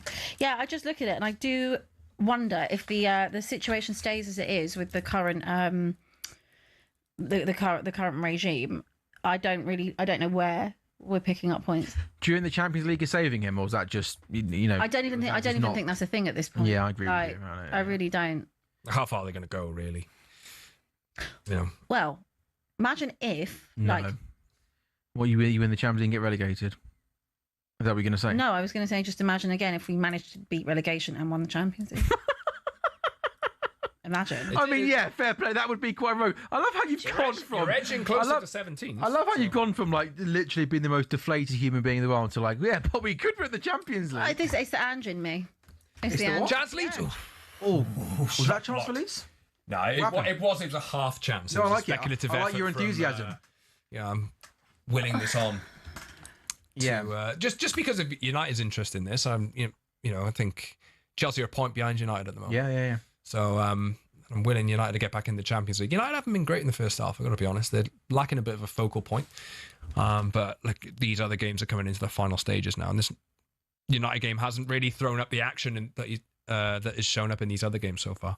Yeah, West Ham, Man United. These 7:15 kickoffs are a bit weird, aren't they? It's oddly staggered. Yeah. Although I do quite like it because you always have something. You always have something. When it's half time in one game, there's another game. No, good thinking. You should work for the Premier League, mate. I really should. You should. You're wasted in this role here, mate. You should get yourself there. Stevie Holland there, deep in conversation with Carrick, who's still sporting that kind of big, thick chance for Spurs. That's a really good. Botman, by the way, has been outstanding. A couple of big thick chance for Spurs. Was it? It's a big chance. You didn't. He's talking about Michael Carrick's coat. Oh, sorry. I was talking about Michael Carrick's coat. No. Sorry. Carry on. But Sven Botman's been outstanding with some of his headers. Penalty! Pedro Neto whips in. That's a shot cross, isn't it? I think it was a cross. It evaded everyone, and it nearly beat the goalkeeper, Carl Darlow, at the back stick. Carl Darlow had no idea where that ball was going, by the way. It's just one of those. It can bounce either side. It was close. It was close. Any kind of glance, if there's a Chelsea player actually trying to get on the end of that, any kind of that's where you need Liam Delap to make that right run to get in there, and he didn't do that. Everton have got a corner in their game in the Hill Dickinson Stadium. West Ham Man United, by the way, has just got back underway in the second half. I'll tell you what, Emma should have played in there. How have you not been, Scott? I've paid not 1 minute of attention to your game. It's been a bit of a non-event so far. Okay. I've got to be honest. United have been struggling to really gain a foothold in the game. West Ham have probably had the best of the chances, but you know, I can understand why Amma didn't play Diogo Dalot in there, because it is Diogo Dalot. Oh, mate. I teed you up for that, didn't I? That was a bit harsh, wasn't it? But he's picking down. It's funny, because in this game last season, do you remember Diogo Dalot had the chance? He was like clean through on goal, and then he missed the easiest chance ever, and the next day Eric Ten Hag got sacked. Goal. Yeah, it was an open goal. Yeah, and the next day Eric Ten Hag got sacked. Yeah. Oh, so what are you trying to say, Scott? United have Diogo Dalot has previous of missing big chances here, so I'm not surprised he didn't play him in. But it's been scooped in there. It's a terrible cross. A West Ham victory, I tell you what, would make it does make it juicy. So exciting. They would go on to 26. And they would be 3 behind Tottenham Hotspur. And Tottenham Hotspur's next game, as we know, is the North London derby. Yeah, but that's what I'm saying to you. That they have to do this now. Like, if you're going to have... For the first time, I've always thought Tottenham are going to be patient with Thomas Frank and stay with him. Tonight's been the first night where I think I now wouldn't be surprised from everybody if they do sack him. You have got 12 days. Are we not? Yeah, days. and you're right, and they've got a decent gap. Like, at what point does it just become untenable? Now, and I think we're probably past it, but certainly it's been untenable for months. It's been untenable. It's not even like this is a new thing. It's been untenable for... where's my fixtures? Let me take you so far back to how untenable it was. Well, I've told you at the start of the show, it was... you've won 4 of your last 26 home. That's not all him, to be fair. But you've won 2 wins in 16. I would say it's become untenable since... For me, it was Arsenal. That should have been a straight sacking. But the real signs were that performance against Chelsea. Yeah, Chelsea was the first one, but I chose to ignore that. I chose to see the good in him, and I thought, no, he surely, maybe he just bottled it. He was nervous, it was a big game for him. But no, that Arsenal, I was done, and that was November. Yeah. Do you think Scotty could get sacked tomorrow, or do you think Spurs, the fact that we've got into mid-February and he's still there, that Spurs are going to just give him to the end of the season no matter what? We won't be in the league anymore. Possibly. We won't be here. There is a genuine possibility. There is a genuine possibility that they get dragged into this, they're in it. They're in it, by the way. They're in it. We're in it. I'm sorry if we're sitting here and we're saying that Leeds are in it and Forest are in it and Palace are in it. We're in it. 5 off the drop as things stand. And there's no real signs of this turning around. I know they're on top, and I say on top. They're trying to make some kind of impression on the game. There's no quality there. What is that cross? At least all it could take is just a bit of a bounce. Forest a new manager was bad. bounce. Forest was bad. Getting 9 points. There's so many you can choose from. Arsenal was really the bar, but then we went to Newcastle. We got that draw, but we weren't good. Then we beat Brentford. Forest away was bad. 3-0. That was bad. Forest away. Yeah. 4 minutes to go then in the Tottenham versus Newcastle game. So Everton 1, Bournemouth 2. But Everton were 1 up at half-time and absolutely cruising. A manic opening 20 minutes in that second period. So Everton go down to 10 men and Bournemouth scored 2 goals. Everton 1, Bournemouth 2. Nearly 90 gone there. 3.5 minutes to go in the Spurs-Newcastle game. Newcastle are 2 and up. West Ham 0, Man United 0. Just got back underway in the second half at the London Stadium. Chelsea were 2 up and cruising against Leeds. I thought, to be honest with you, apologies to Leeds, that was game done and dusted. Goal! At the London Stadium! West Ham 1, Manchester United 0. And it's Thomas Souček who gives West Ham the lead. Scott Saunders. Oh my God. West Ham probably been the better team here, and Luke Shaw was just too soft in a duel with Jarrod Bowen there. Jarrod Bowen won the ball. West Ham built off it and worked it out wide, brought it back in. I think Souček's just on the end of it. And West Ham they've been the better team. They really have. In the big picture of things, this is potentially damaging United's Champions League hopes, and it's definitely damaging Tottenham. By the way, as well, credit to West Ham, who, Nuno was under pressure. If they win, that's 4 wins and 5 for West Ham. who are showing real courage to try and get themselves out of this mess. And yeah, it's Jared Bowen, who has space on the right-hand side. He's got so much space and time, and he puts a great ball across the face of goal. Souček makes a great run, but that from United defensively, Scott, is absolutely all over the place. Yeah, it's not been good, like, just generally. I think West Ham have shown that they've wanted it a little bit more. Like, Chelsea hit the bar in the 92nd minute. An unbelievable ball gets whipped in from the right-hand side, and João Pedro gets his head on it. Glancing header towards goal. Hits the top of the crossbar. It's a great ball in from, is that Estevao, who whips that in. And yeah, João Pedro maybe is a little bit too far ahead of him. He's throwing himself like that. And it comes off the crossbar. 6 minutes added on there. 92 minutes gone. Chelsea 2, Leeds 2. Wow. Abby's like we were talking about worst case scenario for Spurs, and West Ham are now winning. So worst case, it's pretty bad. But if we start losing, if Leeds start winning, yeah. Who starts losing? Newcastle. Sorry, I meant Chelsea. Yeah. Abby's head's fried. Yeah. Like United have been poor so far. I think they haven't really created anything so far. And look, I was always wondering when this, good feeling bubble would start to pop. I'm using the bubbles because I'm looking at Nice West Ham and all the bubbles behind Michael Carrick at the moment, who looks a little bit flummoxed as to what to do here. United just haven't really given a good account of themselves. I think there was calls for Benjamin Sesko to maybe be brought on at half-time because United are lacking a bit of a focal point up front. They haven't really created anything. They haven't been able to get up the pitch and get into danger areas. Why do you think that is, though? Has Michael Carrick changed anything tonight, or is it more? I think it is. It's more of the about same, West Ham, really. But this is again like a. Oh my God, look cars. Oh wow! Yeah, I'm just looking at that. Spurs 29, Forest 26, West Ham 26. Leeds go on to 30 with this point as things stand at Stamford Bridge. You know, I actually think I could cry.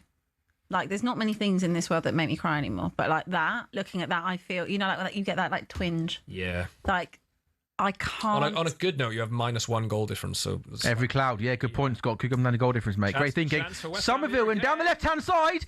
Oh, can he? Oh, I think Dalot does well, to be fair. He kind of gives him a little shove, and then he tried. Oh, the offside flag went up anyway. Then tried to come back in field, and yeah, Dalot did okay thereafter. I thought Somerville would kind of got past him and beaten him. The offside flag goes up anyway. 2.5 minutes to go. That's worrying signs for Newcastle. I wasn't sure if it was just Bruno Guimaraes trying to waste time, but it looks like he's in a bit of pain. He's going to be substituted. 2.5 minutes left in the Chelsea Leeds game. Chelsea will be cursing themselves here. 2 up at home to Leeds, and they've completely thrown it away, and they're almost now just launching long balls into the box to try and break down this Leeds defence. Cole Palmer drills one across the face of goal. Cleared away. 2 minutes to go at Stamford Bridge. What a couple of days this will be for Leeds United, beating Nottingham Forest in that big relegation battle at home. Can they get a point? Caicedo across goal! Oh! Palmer's missed an open goal. He's on the goal line. Cole Palmer has just missed an open goal from what? A yard or 2 out? No one can believe it. He had to score that. Cole Palmer looks the most shocked person on the planet. Caicedo gets played inside the box on the right-hand side. He plays it across the face of goal. Cole Palmer is unmarked, running onto that. How on earth does Cole Palmer miss? Oh my God, Cole! Oh my God. That was not Cole. Practically in the goal. Oh my gosh. Like I'm watching the replay. The ball comes across the face of goal. He is a yard out. And he somehow goes. That looks almost impossible to miss. You can't believe it. You can't believe he's missed that. That is. He has so much composure and is so good, like in those kind of situations. Usually, no, but any professional footballer in that situation should be quite good and score. I don't know how he manages from that close range to not hit the back of the net. That is a miss for the ages. You can say, like, you do see it now and again, like it's bounced up.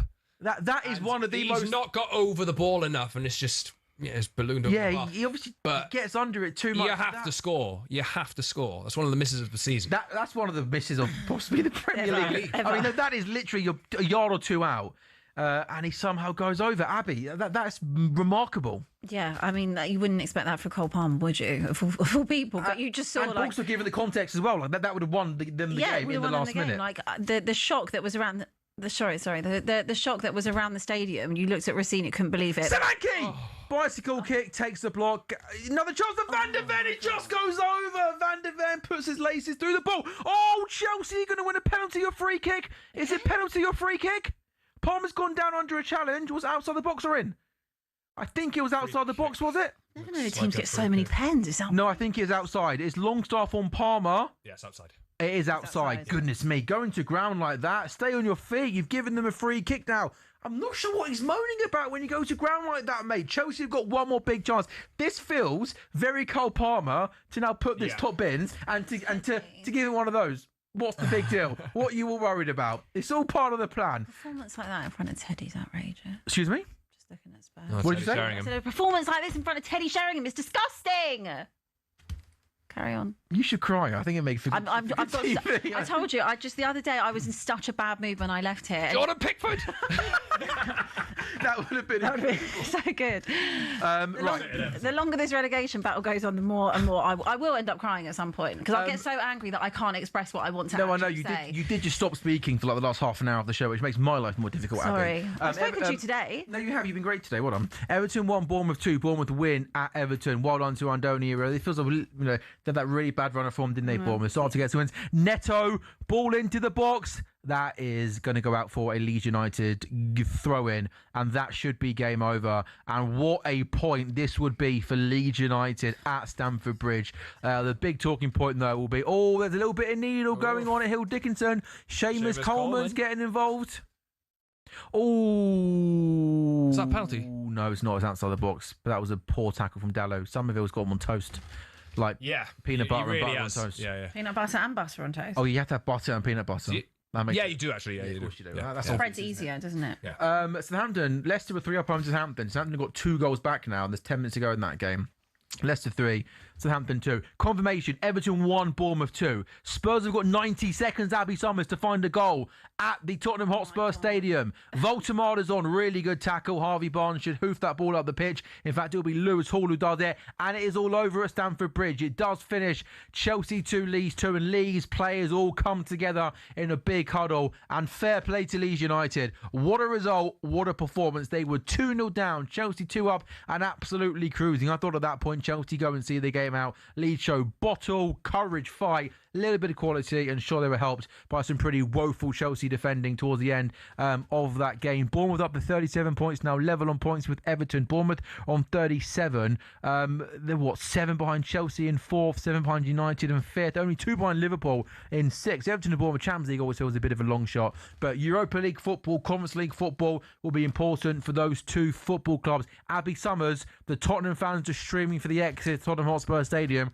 Talk us through, please, the last 30 seconds of this game. In all honesty, I can't believe that some of them are still there. I'd have been long gone, and I won't even lie about that. I would have been absolutely long gone seeing a performance like that. It's the same stuff. If I see that Thomas Frank is still there tomorrow morning by 10 a.m, I actually feel like going down to Tottenham myself and literally dragging him out of there, because this is a disgrace. It is enough. I've had enough. I'm actually past the point of having enough. Because I had enough back in November. I'm at a point where I'm looking at my team be 16th in the Premier League table. We are yet to win this year. So we are going to, and we already are in a relegation battle. Do I fancy this team to fight in a relegation battle with this mentality, with this manager? Absolutely not. I don't fancy us to do anything.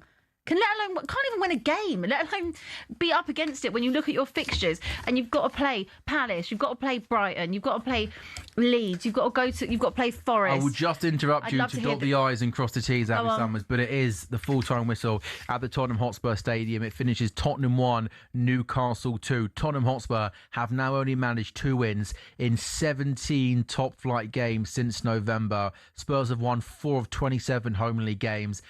Before I let you carry on, I will add to this by saying, before a ball was kicked this season, I thought Thomas Frank was going to do great things at Spurs. I think the work he did at Bournemouth was fantastic. When Chelsea and United have been looking for managers in previous seasons, I always thought they should go for Thomas Frank. I think he showed he's an adaptable coach at Brentford, someone that improves players, always has his teams well set up. I like the appointment. This, though, has been an absolute mess. And for me, Abby, I think now we're at a point where this is just untenable. And I agree with you. I think Thomas Frank has got to be put out of his misery. And unfortunately, I had to say it, because I do think there's a good coach in there.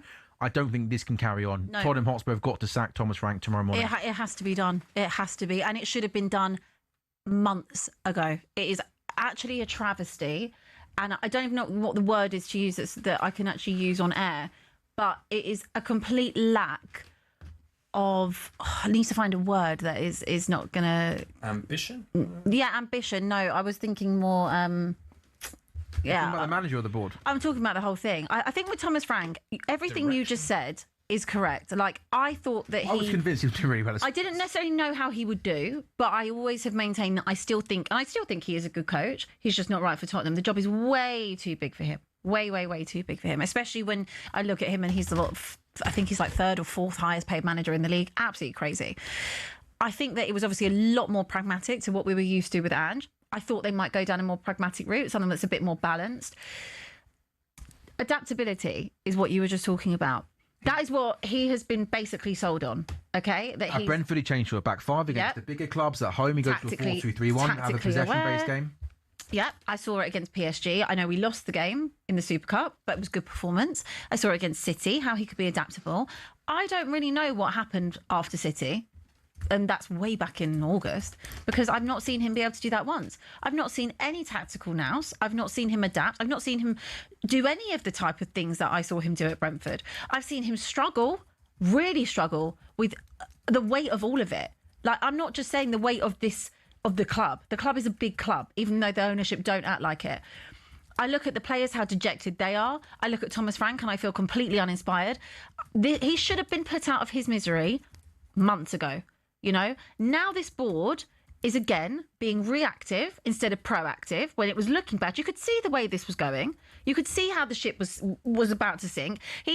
Thomas Frank himself said that this is like turning a super tanker around. But you're not the one to do that. You're not. And Eddie Howe obviously celebrating rightly so. I just interrupt you there because I just want to point out Eddie Howe there, who's had a little bit of pressure. Eddie Howe, I think, is normally a manager that keeps his emotions intact. He kind of, shakes the manager and goes down the tunnel. He's gone right over there to the away fans, clapping them, punching the air. Good for him. Big win for Newcastle. Big win for Eddie Howe. If there was any noise, I don't know how many match ago Newcastle fans were sort of, calling for him to maybe be under a little bit of pressure or get sacked. But the Newcastle fans are enjoying their celebrations with the Newcastle players. Big win for them. Abby, back to you on Tottenham. Yeah, look, Oh, yes! Casemiro goal. I'll take that. Yes. I'll take that. Thank you. Scott Saunders, talk us through it.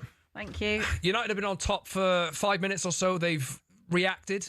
This isn't going to be offside, is it? They've reacted, and it's a floated cross into the back post. And Casemiro, speak about how important he is to this team in terms of what he brings aerially as much as anything else. He's done it again. Kobbie Mainoo carries the ball forward. Ooh. He's off. Is that left arm? I think that's almost identical to the Newcastle goal that was disallowed. I wonder if his left arm / shoulder. We've got to do this again. He thinks. Does that look a tad offside? He might be offside. Yeah. I don't get many right. I called the Newcastle offside one earlier, right. And I think this looks pretty identical. And I wonder. He is. Is the left arm shoulder part of the body in offside position, Scott? It looks it at the moment. He is in front of the other defender, so we're getting obstructed the view of where the defender is behind him. That looks offside to me. I wouldn't be surprised if it's ruled out. Yeah, I think again that left arm looks, that kind of left arm shoulder looks to be the fact that you can't even see the West Ham defender, but you can see his kind of left arm shows that possibly that might be an offside position. But I mean, I think with these we're probably gonna have to just wait and wait and wait. But just hoping that there's the West Ham defender's boot is somewhere down there, so it's playing offside. But that to me, it looks like I'm going to be disappointed here. I think they have ruled it out. Yeah. Okay. Yeah. Yeah. Oh. Goal. No, stop myself. Come on, Abby. Stop myself. Sam, it's just enough, babe. It's just enough. This team are going to end up in the Championship, and someone come and help Abby Summers. I honestly haven't. Harry Redknapp, I honestly have got nothing left. Like, I actually feel like Ian Beale right now. I have got nothing left. How long can we do this as a fan base? He has to go. They've got an opportunity here, right? They've got 12 days to sort this out. 12 whole days before Arsenal come to town, which is going to be some battering, right? They have got 12 days to find a manager, find anyone, go back through the phone book and plethora of managers that we have had in our history, there is enough to pick from, because this one is the worst we've ever had. Do you know how bad that's got to be for you to be the worst manager that's ever been at Tottenham Hotspur? Do you know the company you're keeping, and you're still the worst? He has got to go. He shouldn't even be able to. It shouldn't even wait till morning. It needs to be done tonight. They are 16th. 16th. They are 3 points off relegation, and this man is still in a job. This could have been. This could not have been any worse.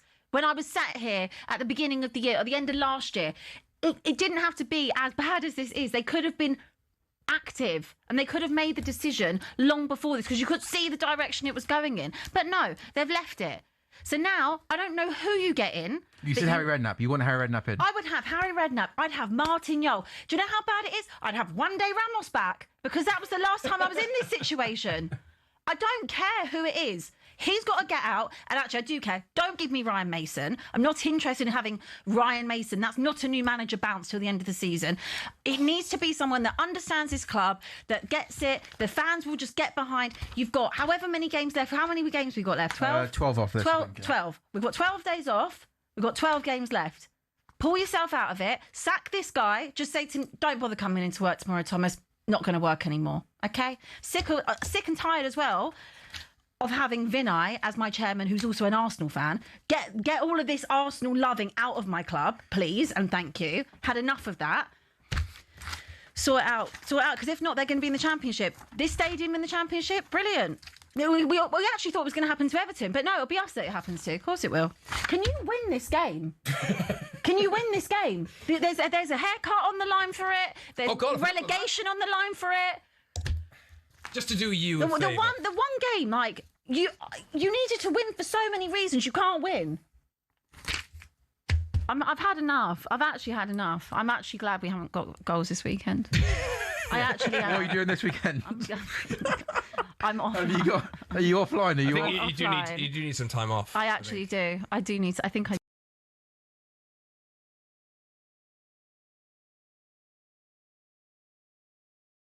I wouldn't say no to a cup of tea. PG peppermint tips, tea, please. Yeah. Let me just Abby. Do you know what? I'll be honest with you, and possibly I'm not doing my job very well here, but I think I've run out of things to ask you about Tottenham, because you've covered. I'll say this. Oh my goodness me! Sorry, Southampton have equalised against Leicester 3 to Southampton 3. You've spoken about the board, Abby, in good detail on the show, and how they've run the football club not well in many years. You've obviously been very vocal about Frank, about the manager, Mauricio Pochettino possibly coming. Oh, they were singing his name very, very loudly tonight. Were they really? Yeah, they were.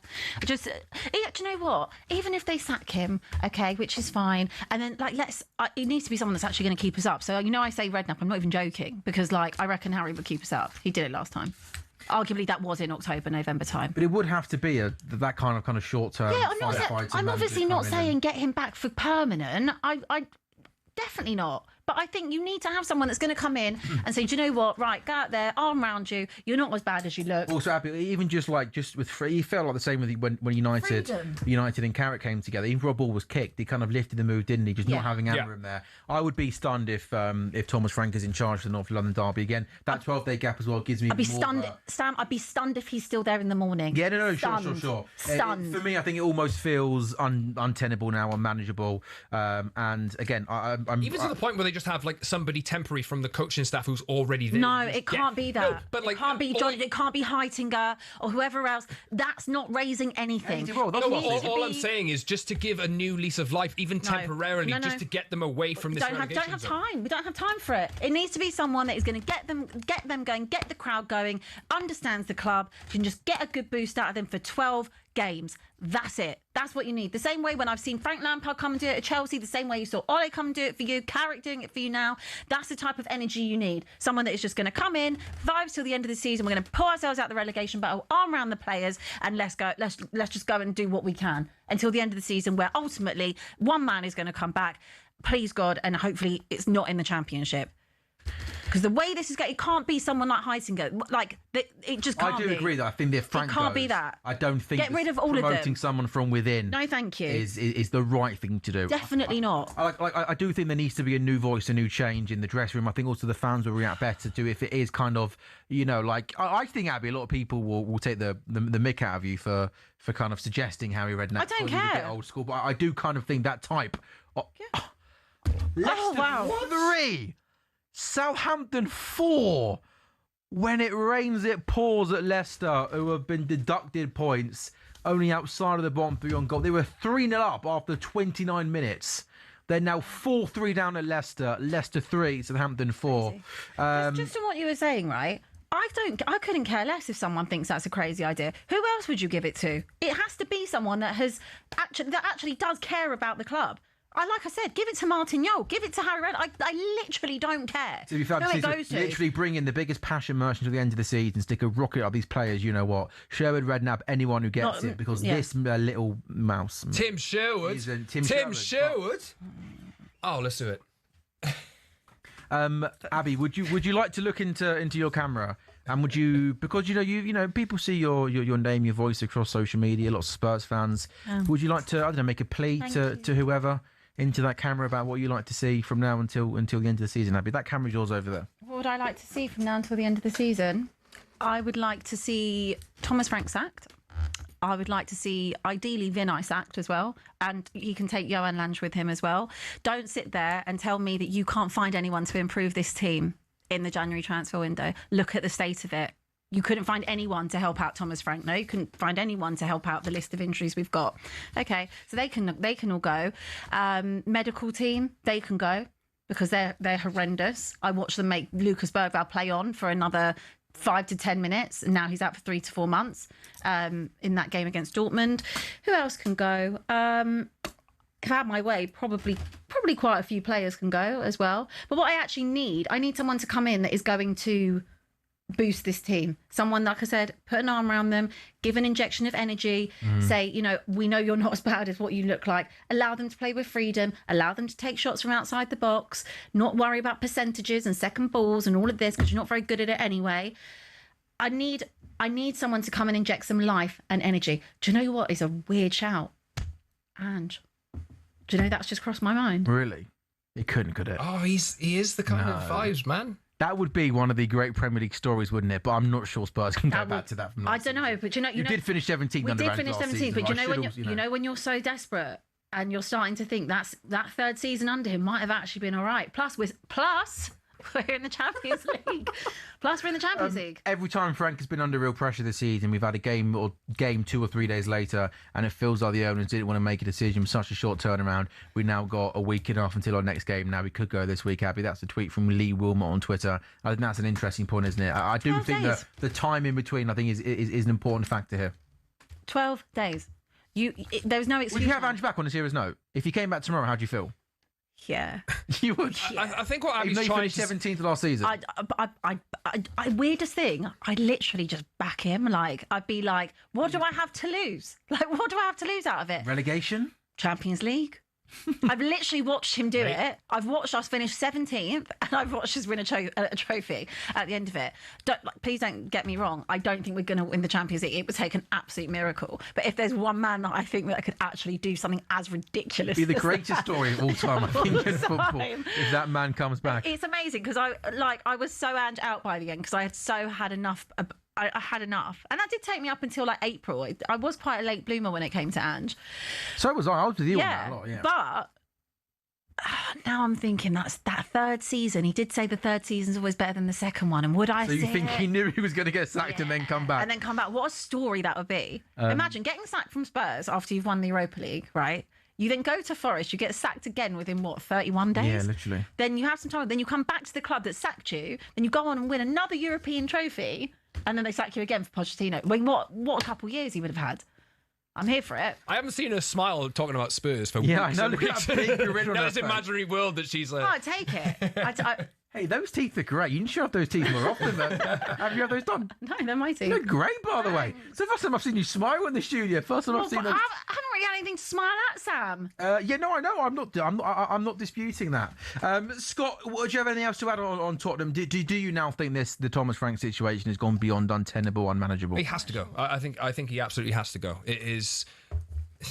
I understand that clubs want to stick to a plan, but nobody knows what the plan is at the moment. There is nothing inspiring about the football that Tottenham are playing. Tottenham's fans expect a certain style. I know we can say that about a lot of clubs, but I think of Tottenham as one of those teams that especially pride themselves on just entertaining supporters and playing attacking football. I watched Spurs and they just have nothing about them. They have nothing about them at all. The Spurs fans were singing to him again, "You're getting sacked in the morning." And then singing Mauricio Pochettino. But they've been doing this for weeks. So someone's talking to HFC said Levy would have sacked him 12 times by now, which is actually true. Like, the one thing he would have done is that. Levy appointed him, didn't he? Yeah, it was a farewell present. Like this, it was a farewell gift from him. I thought Levy did it right to get him in. Massive goal, by the way, at the top of the William Hill Scottish Premiership.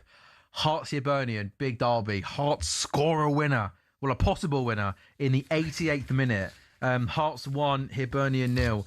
After 88 minutes, Hearts started 3 clear of Rangers, 6 clear of Celtic. I've got a game in hand, and Hearts leave it late to possibly beat Hibernian. We'll bring you the final moments of that in a second. The results, by the way, in the Championship, Southampton did remarkably win 4-3 at Leicester. Norwich, Philippe Clement doing an unbelievable job. They go to Oxford and win 3-0. Birmingham 0, West Brom 0 is the latest score. What's the one on social media, Abby? It's basically, my timeline is just Frank out, sacked in the morning. Lots and lots of clips of them. Is there any part of you that feels a bit sorry for him? Yeah, I do feel sorry for him. I actually do feel sorry for him because he should have been put out of his misery months and months ago. And I feel sorry for him that he wasn't backed in January as well with all the injuries. I feel sorry for him that he's got that many injuries. Yeah. What I don't feel sorry for him for is the way he sets up in certain games. I don't feel sorry for the lack of tactics that I see. I don't feel sorry for the lack of direct football, attacking football. Any of that, I don't feel sorry for him in that sense. And I also don't feel sorry for him because I think he's had a lot of grace. I think he's had a lot of grace from the media. I do. I don't think Ange remotely got anywhere near that. And Ange had basically the same amount of injuries, if not more. I think because probably he's more endearing, I think, with journalists, maybe, from what I've heard. I think that Ange could come across, obviously, as quite rude or brash, and that's just who we are, mate. But at the end of the day, Ange backed it up, with a trophy. But it was bad to look at. But he also had the same amount of injuries, if not more, and he was never given that same grace by the media. And I think Thomas Frank, where he's got good relationships with them from his time at Brentford, maybe they're softer towards him. Maybe they want to see him succeed more than they want to see someone like Ange succeed.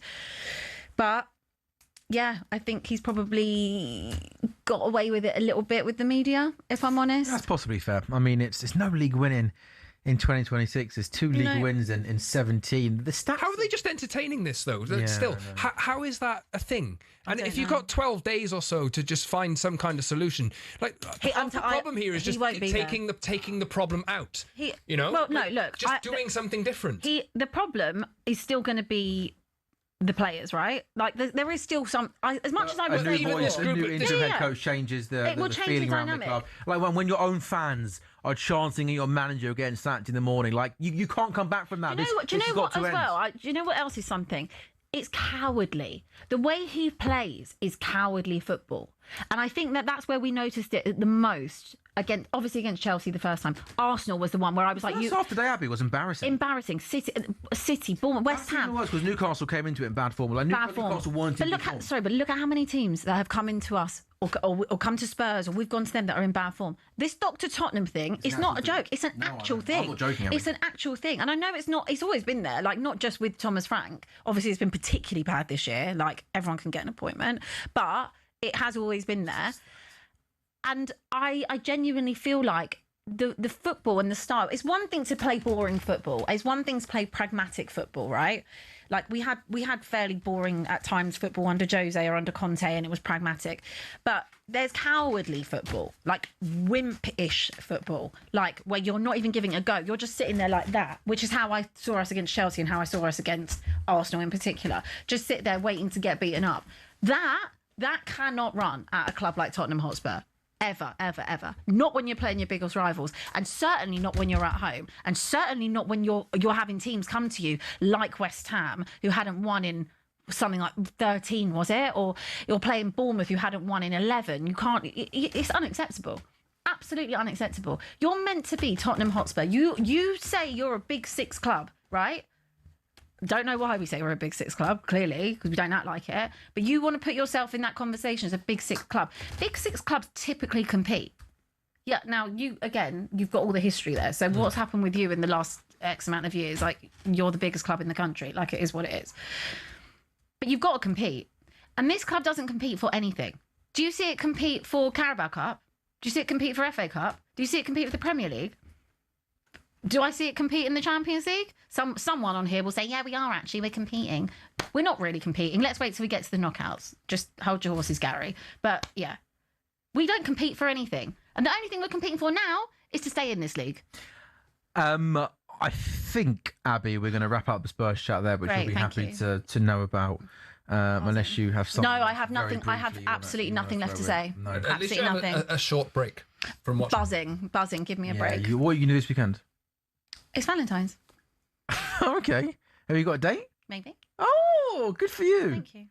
Anyone we know? No. No? You, Sam? You? No comment. Yes. You, Scott? Yeah, going out for a nice dinner. Nice dinner. He's had a partner for 10 years, haven't you? You're practically a married man, aren't you, big boy?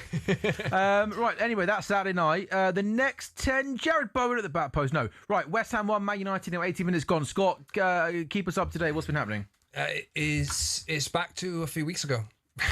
Really, United have been poor tonight. Harry Maguire, I think, has mouthed to Leach and Martinez before being substituted that my hamstring's gone. Oh, really? Yes, it was a surprise to see him substituted, but I think he's pulled up with a hamstring injury, and that's a big blow. United have a 13-day break till their next game now, which is Everton away, and they need to play better than this. I think it's not. They haven't offered much. I've got to say, they haven't had a shot on target for like a large chunk of the game now. Diogo Dalot's being replaced, and Michael Carrick is changing the formation up by the looks of it. Joshua Zirkzee coming on for Dalot, which is a switch of system. Maybe Ahmad's going to right back, potentially. But look, United need to... I think even getting a point out of this now is okay. The performance has been poor, but you can't really expect them to maintain the level of performance that they've been putting in over the last few weeks. I think there was always a feeling that it was kind of new manager bounce, and Carrick had made a few simple changes and it was all looking good, and United had 4 really good wins, especially the first 2 that he had. But we knew that a day would come where they wouldn't play quite like that. And I looked at this game from the start of the night thinking it would be a banana skin and difficult, but Casemiro's been played in here.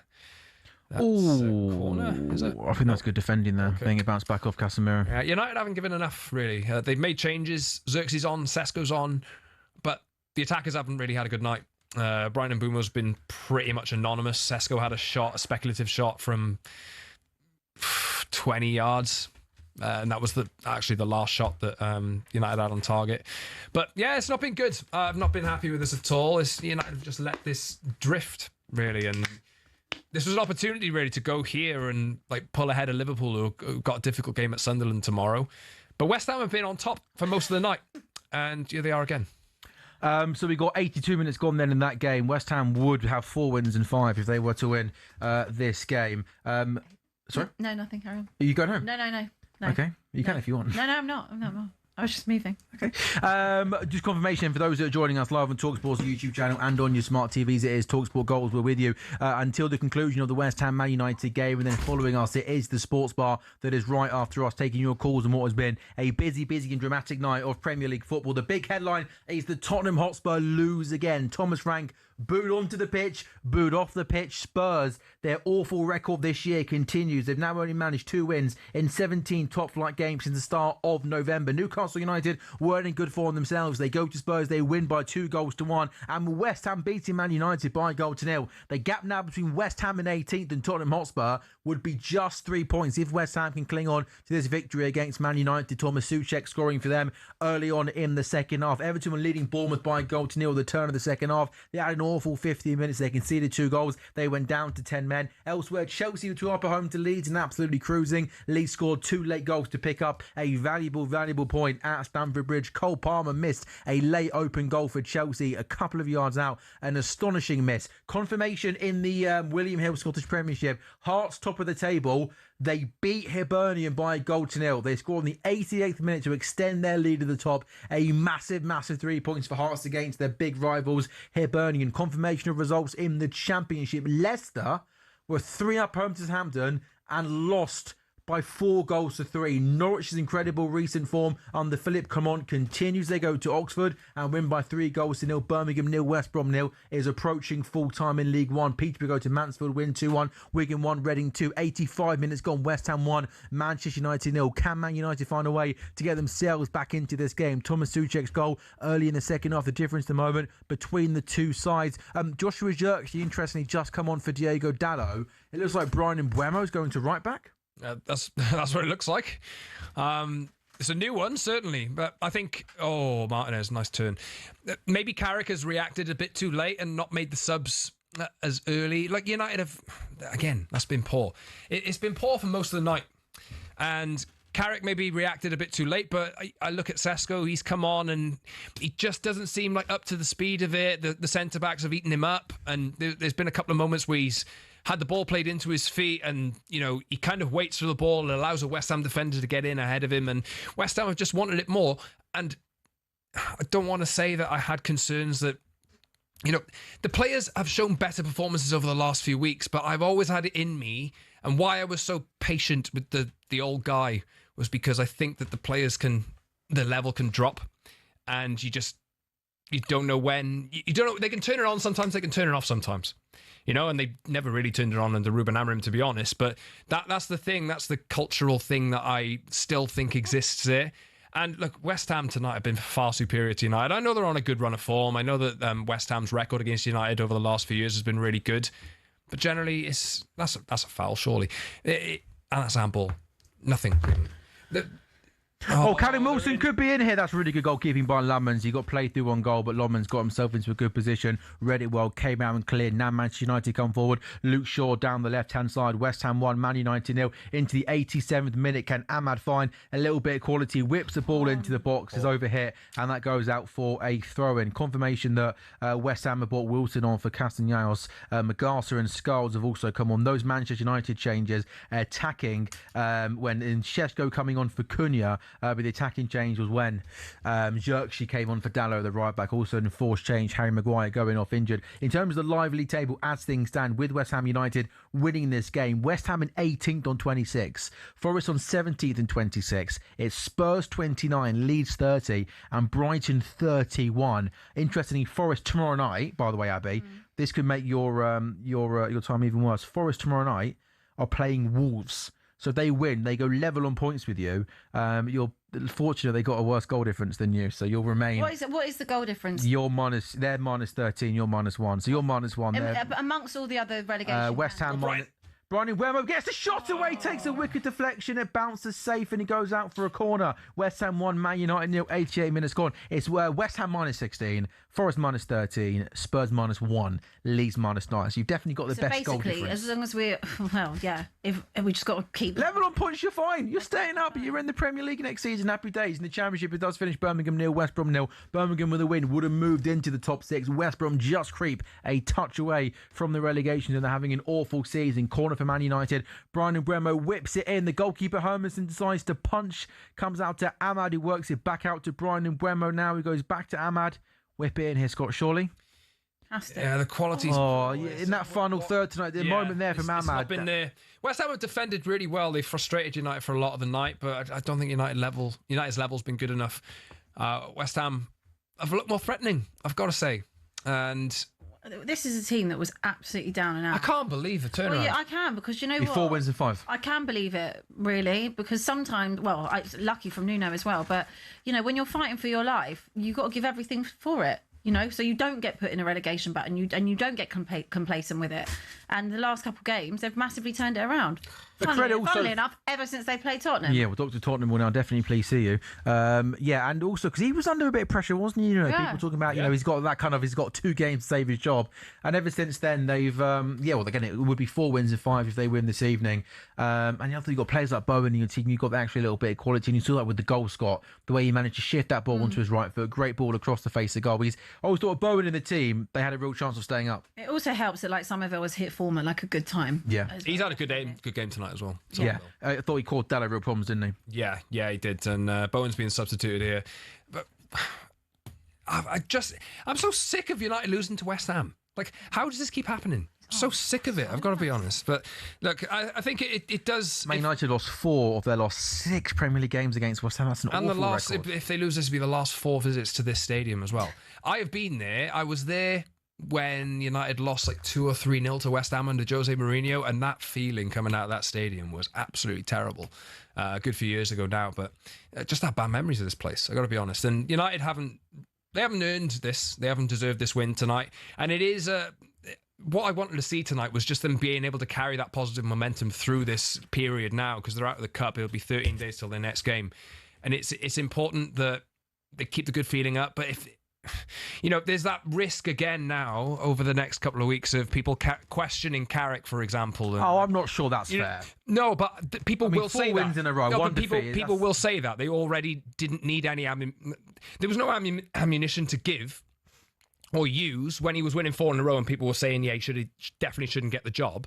And now, off the basis of this performance, those will come out over a 2-week period and potentially unsettle the team. West Ham are away here. 7 minutes of time added on. Callum Wilson is through on goal to wrap it up. Oh, goodness me. I can't believe Lenny Euro, as Wilson was carrying the ball. Get out to him earlier. He's fortunate that he made the wrong call there, Callum Wilson. He was allowed to carry the ball for a long, long way. Magasa made a run into the box. I think Euro defended that actually quite well, to be honest. I think he had to keep that line, because if he'd have gone too early and he'd have popped the ball past him, they would literally clean through on goal. I think he's fortunate that pass, though. I think he should have passed that to McArthur. I think he's fortunate that Lenny Euro, they ended up making the wrong decision and trying to have a shot at goal. There's 7 minutes of time added on. This corner kick will kill Fields. I also think, by the way, talk about players coming to form. I think Mateus Fernandes in midfield. I know he scored the great goal, didn't he, against Sunderland, but he's a real engine in that midfield. Got a little bit of quality in midfield. I think he provides, I think, just a little bit of control in that midfield. He's got the ability to pick up passes. Yeah, I think he idolises Bruno Fernandes, actually, and came through the Sporting Academy when Bruno Fernandes was playing for them. There's been some pictures of him with Bruno when he was in the first team that had come out over the last week or so. And United are looking at midfielders.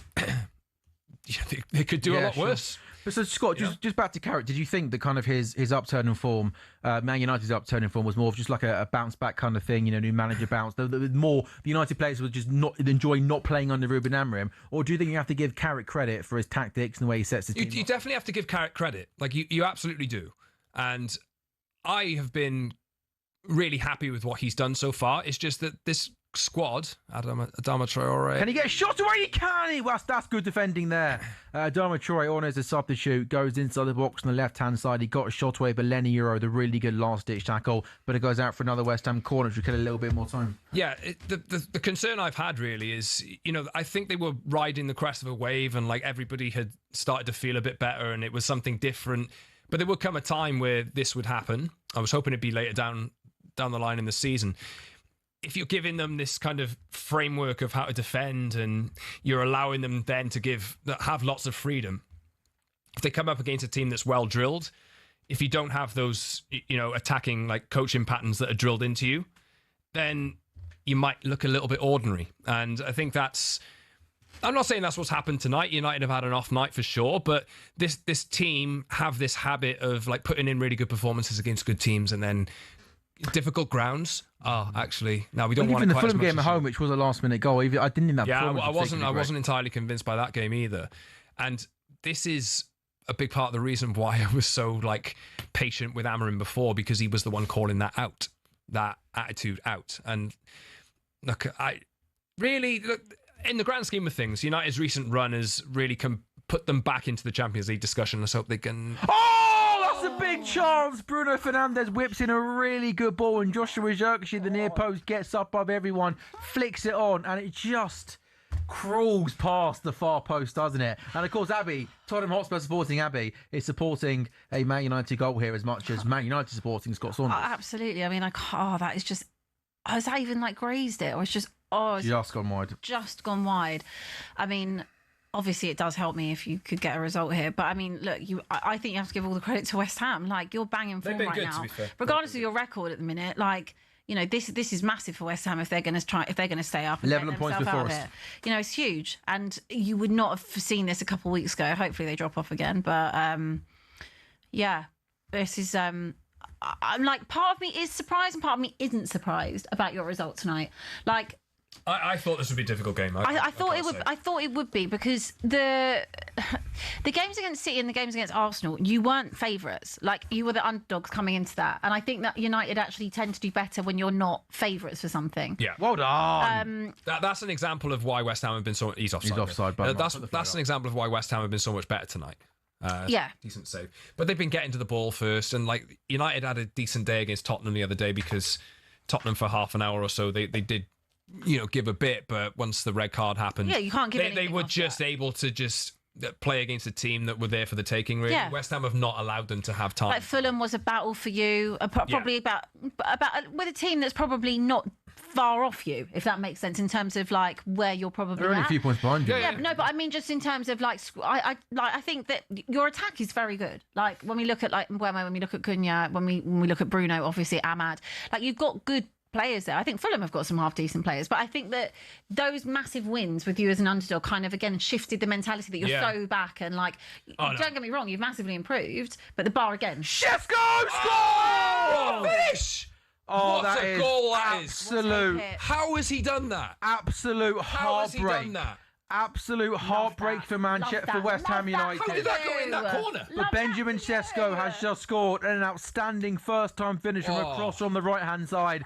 Brutal on West Ham, who deserved the 3 points. What a massive win it be for them. But that, Scott, is an unbelievable, well-taken finish from Benjamin Sesko. Ahmed has the ball in the middle of the field. He works it out to Brian Mbeumo on that right-hand side. He cuts in on his left foot, and Sesko just almost sort of... Deflected?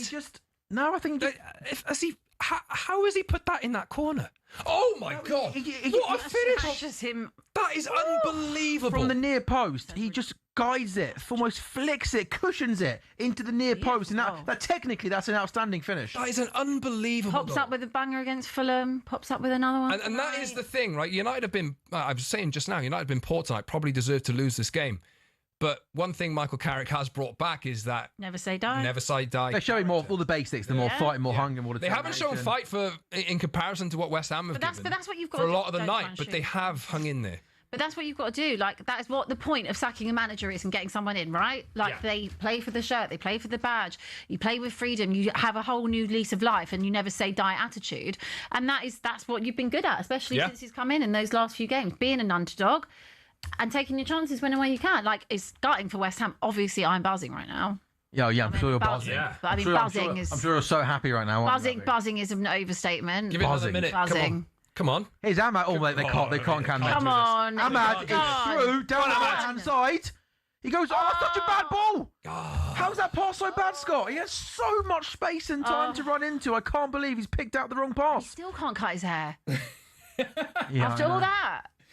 Do you know how annoying that's One more chance. I think that's wasted. I'm surprised Ahmad's final product in this game's been so poor. Yeah. Do you think deep down he's happy, Abs, because he gets more public? No, I probably don't think he is. I mean, he probably would quite like to cut it at this point. He needs to cut. It does need a big lap. He's just really silly. He should have just another 5 games to run this back. They're going to win 5 games. He should have just said unbeaten in 5. He should have just included draws in it. It's so silly of him to say 5 games. It's hard to do when you're a good team. Yeah, you're right. I'd love to know how many times Arsenal won 5 in a row this season in the league. Probably not as often as maybe you think, right? It's not easy to do. So hard to do. It looks like this game is maybe going to finish 1-1. It's going to finish 1-1. It has indeed finished 1-1. And Nuno Espirito Santo looks a little bit deflated there. It was 3 wins and 4 going into this game. The game they did lose when they were 2 up away to Chelsea, ended up losing. They led for the majority of the second half. But that was a wonderful, outstanding late finish from Benjamin Sesko. How pleased are you, Scott, for Sesko?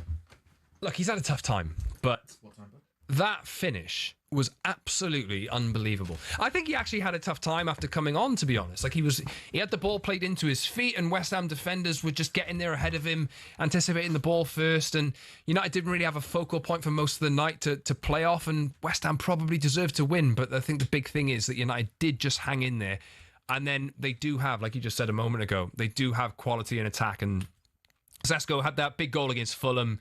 He's had big moments in recent weeks, but that one there, I'm absolutely... I don't want to talk this finish up too much, but I'm flabbergasted. I cannot fathom how he has put that ball in that corner.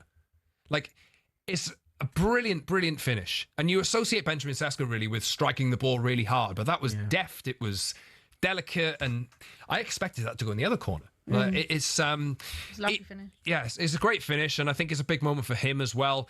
I think a lot of United fans would have liked to have seen him start this game, potentially. He was maybe Michael Carrick waited a little bit too long to bring him on, but in the end, he did bring him on, and he has affected the game. And it's a big point for United as well, generally. And I think just going into this 13-day break now, knowing that you still remain unbeaten under Michael Carrick, it's 5 games unbeaten. It's a good thing to build that confidence up, and they got a difficult away game at Everton after the break as well. But I was just worrying that a defeat tonight would have popped the bubble in a sense, and now it's something to cling on to here.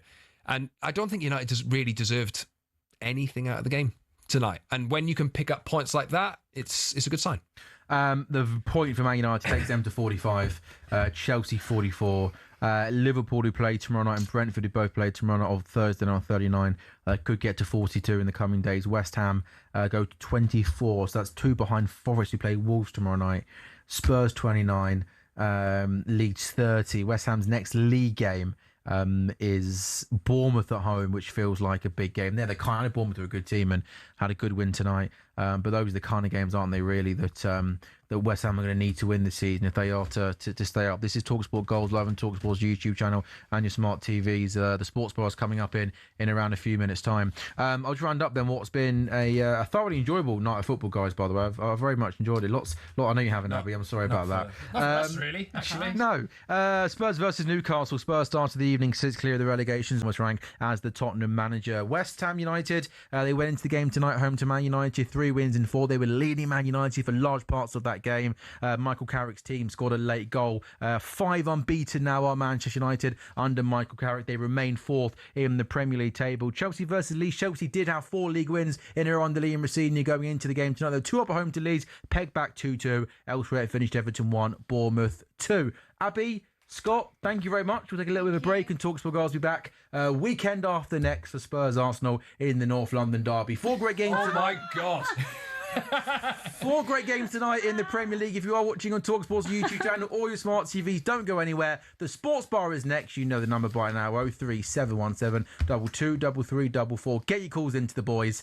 I'm guessing lots of angry Spurs fans might be picking up the blower, including Abby. Good night. I might call.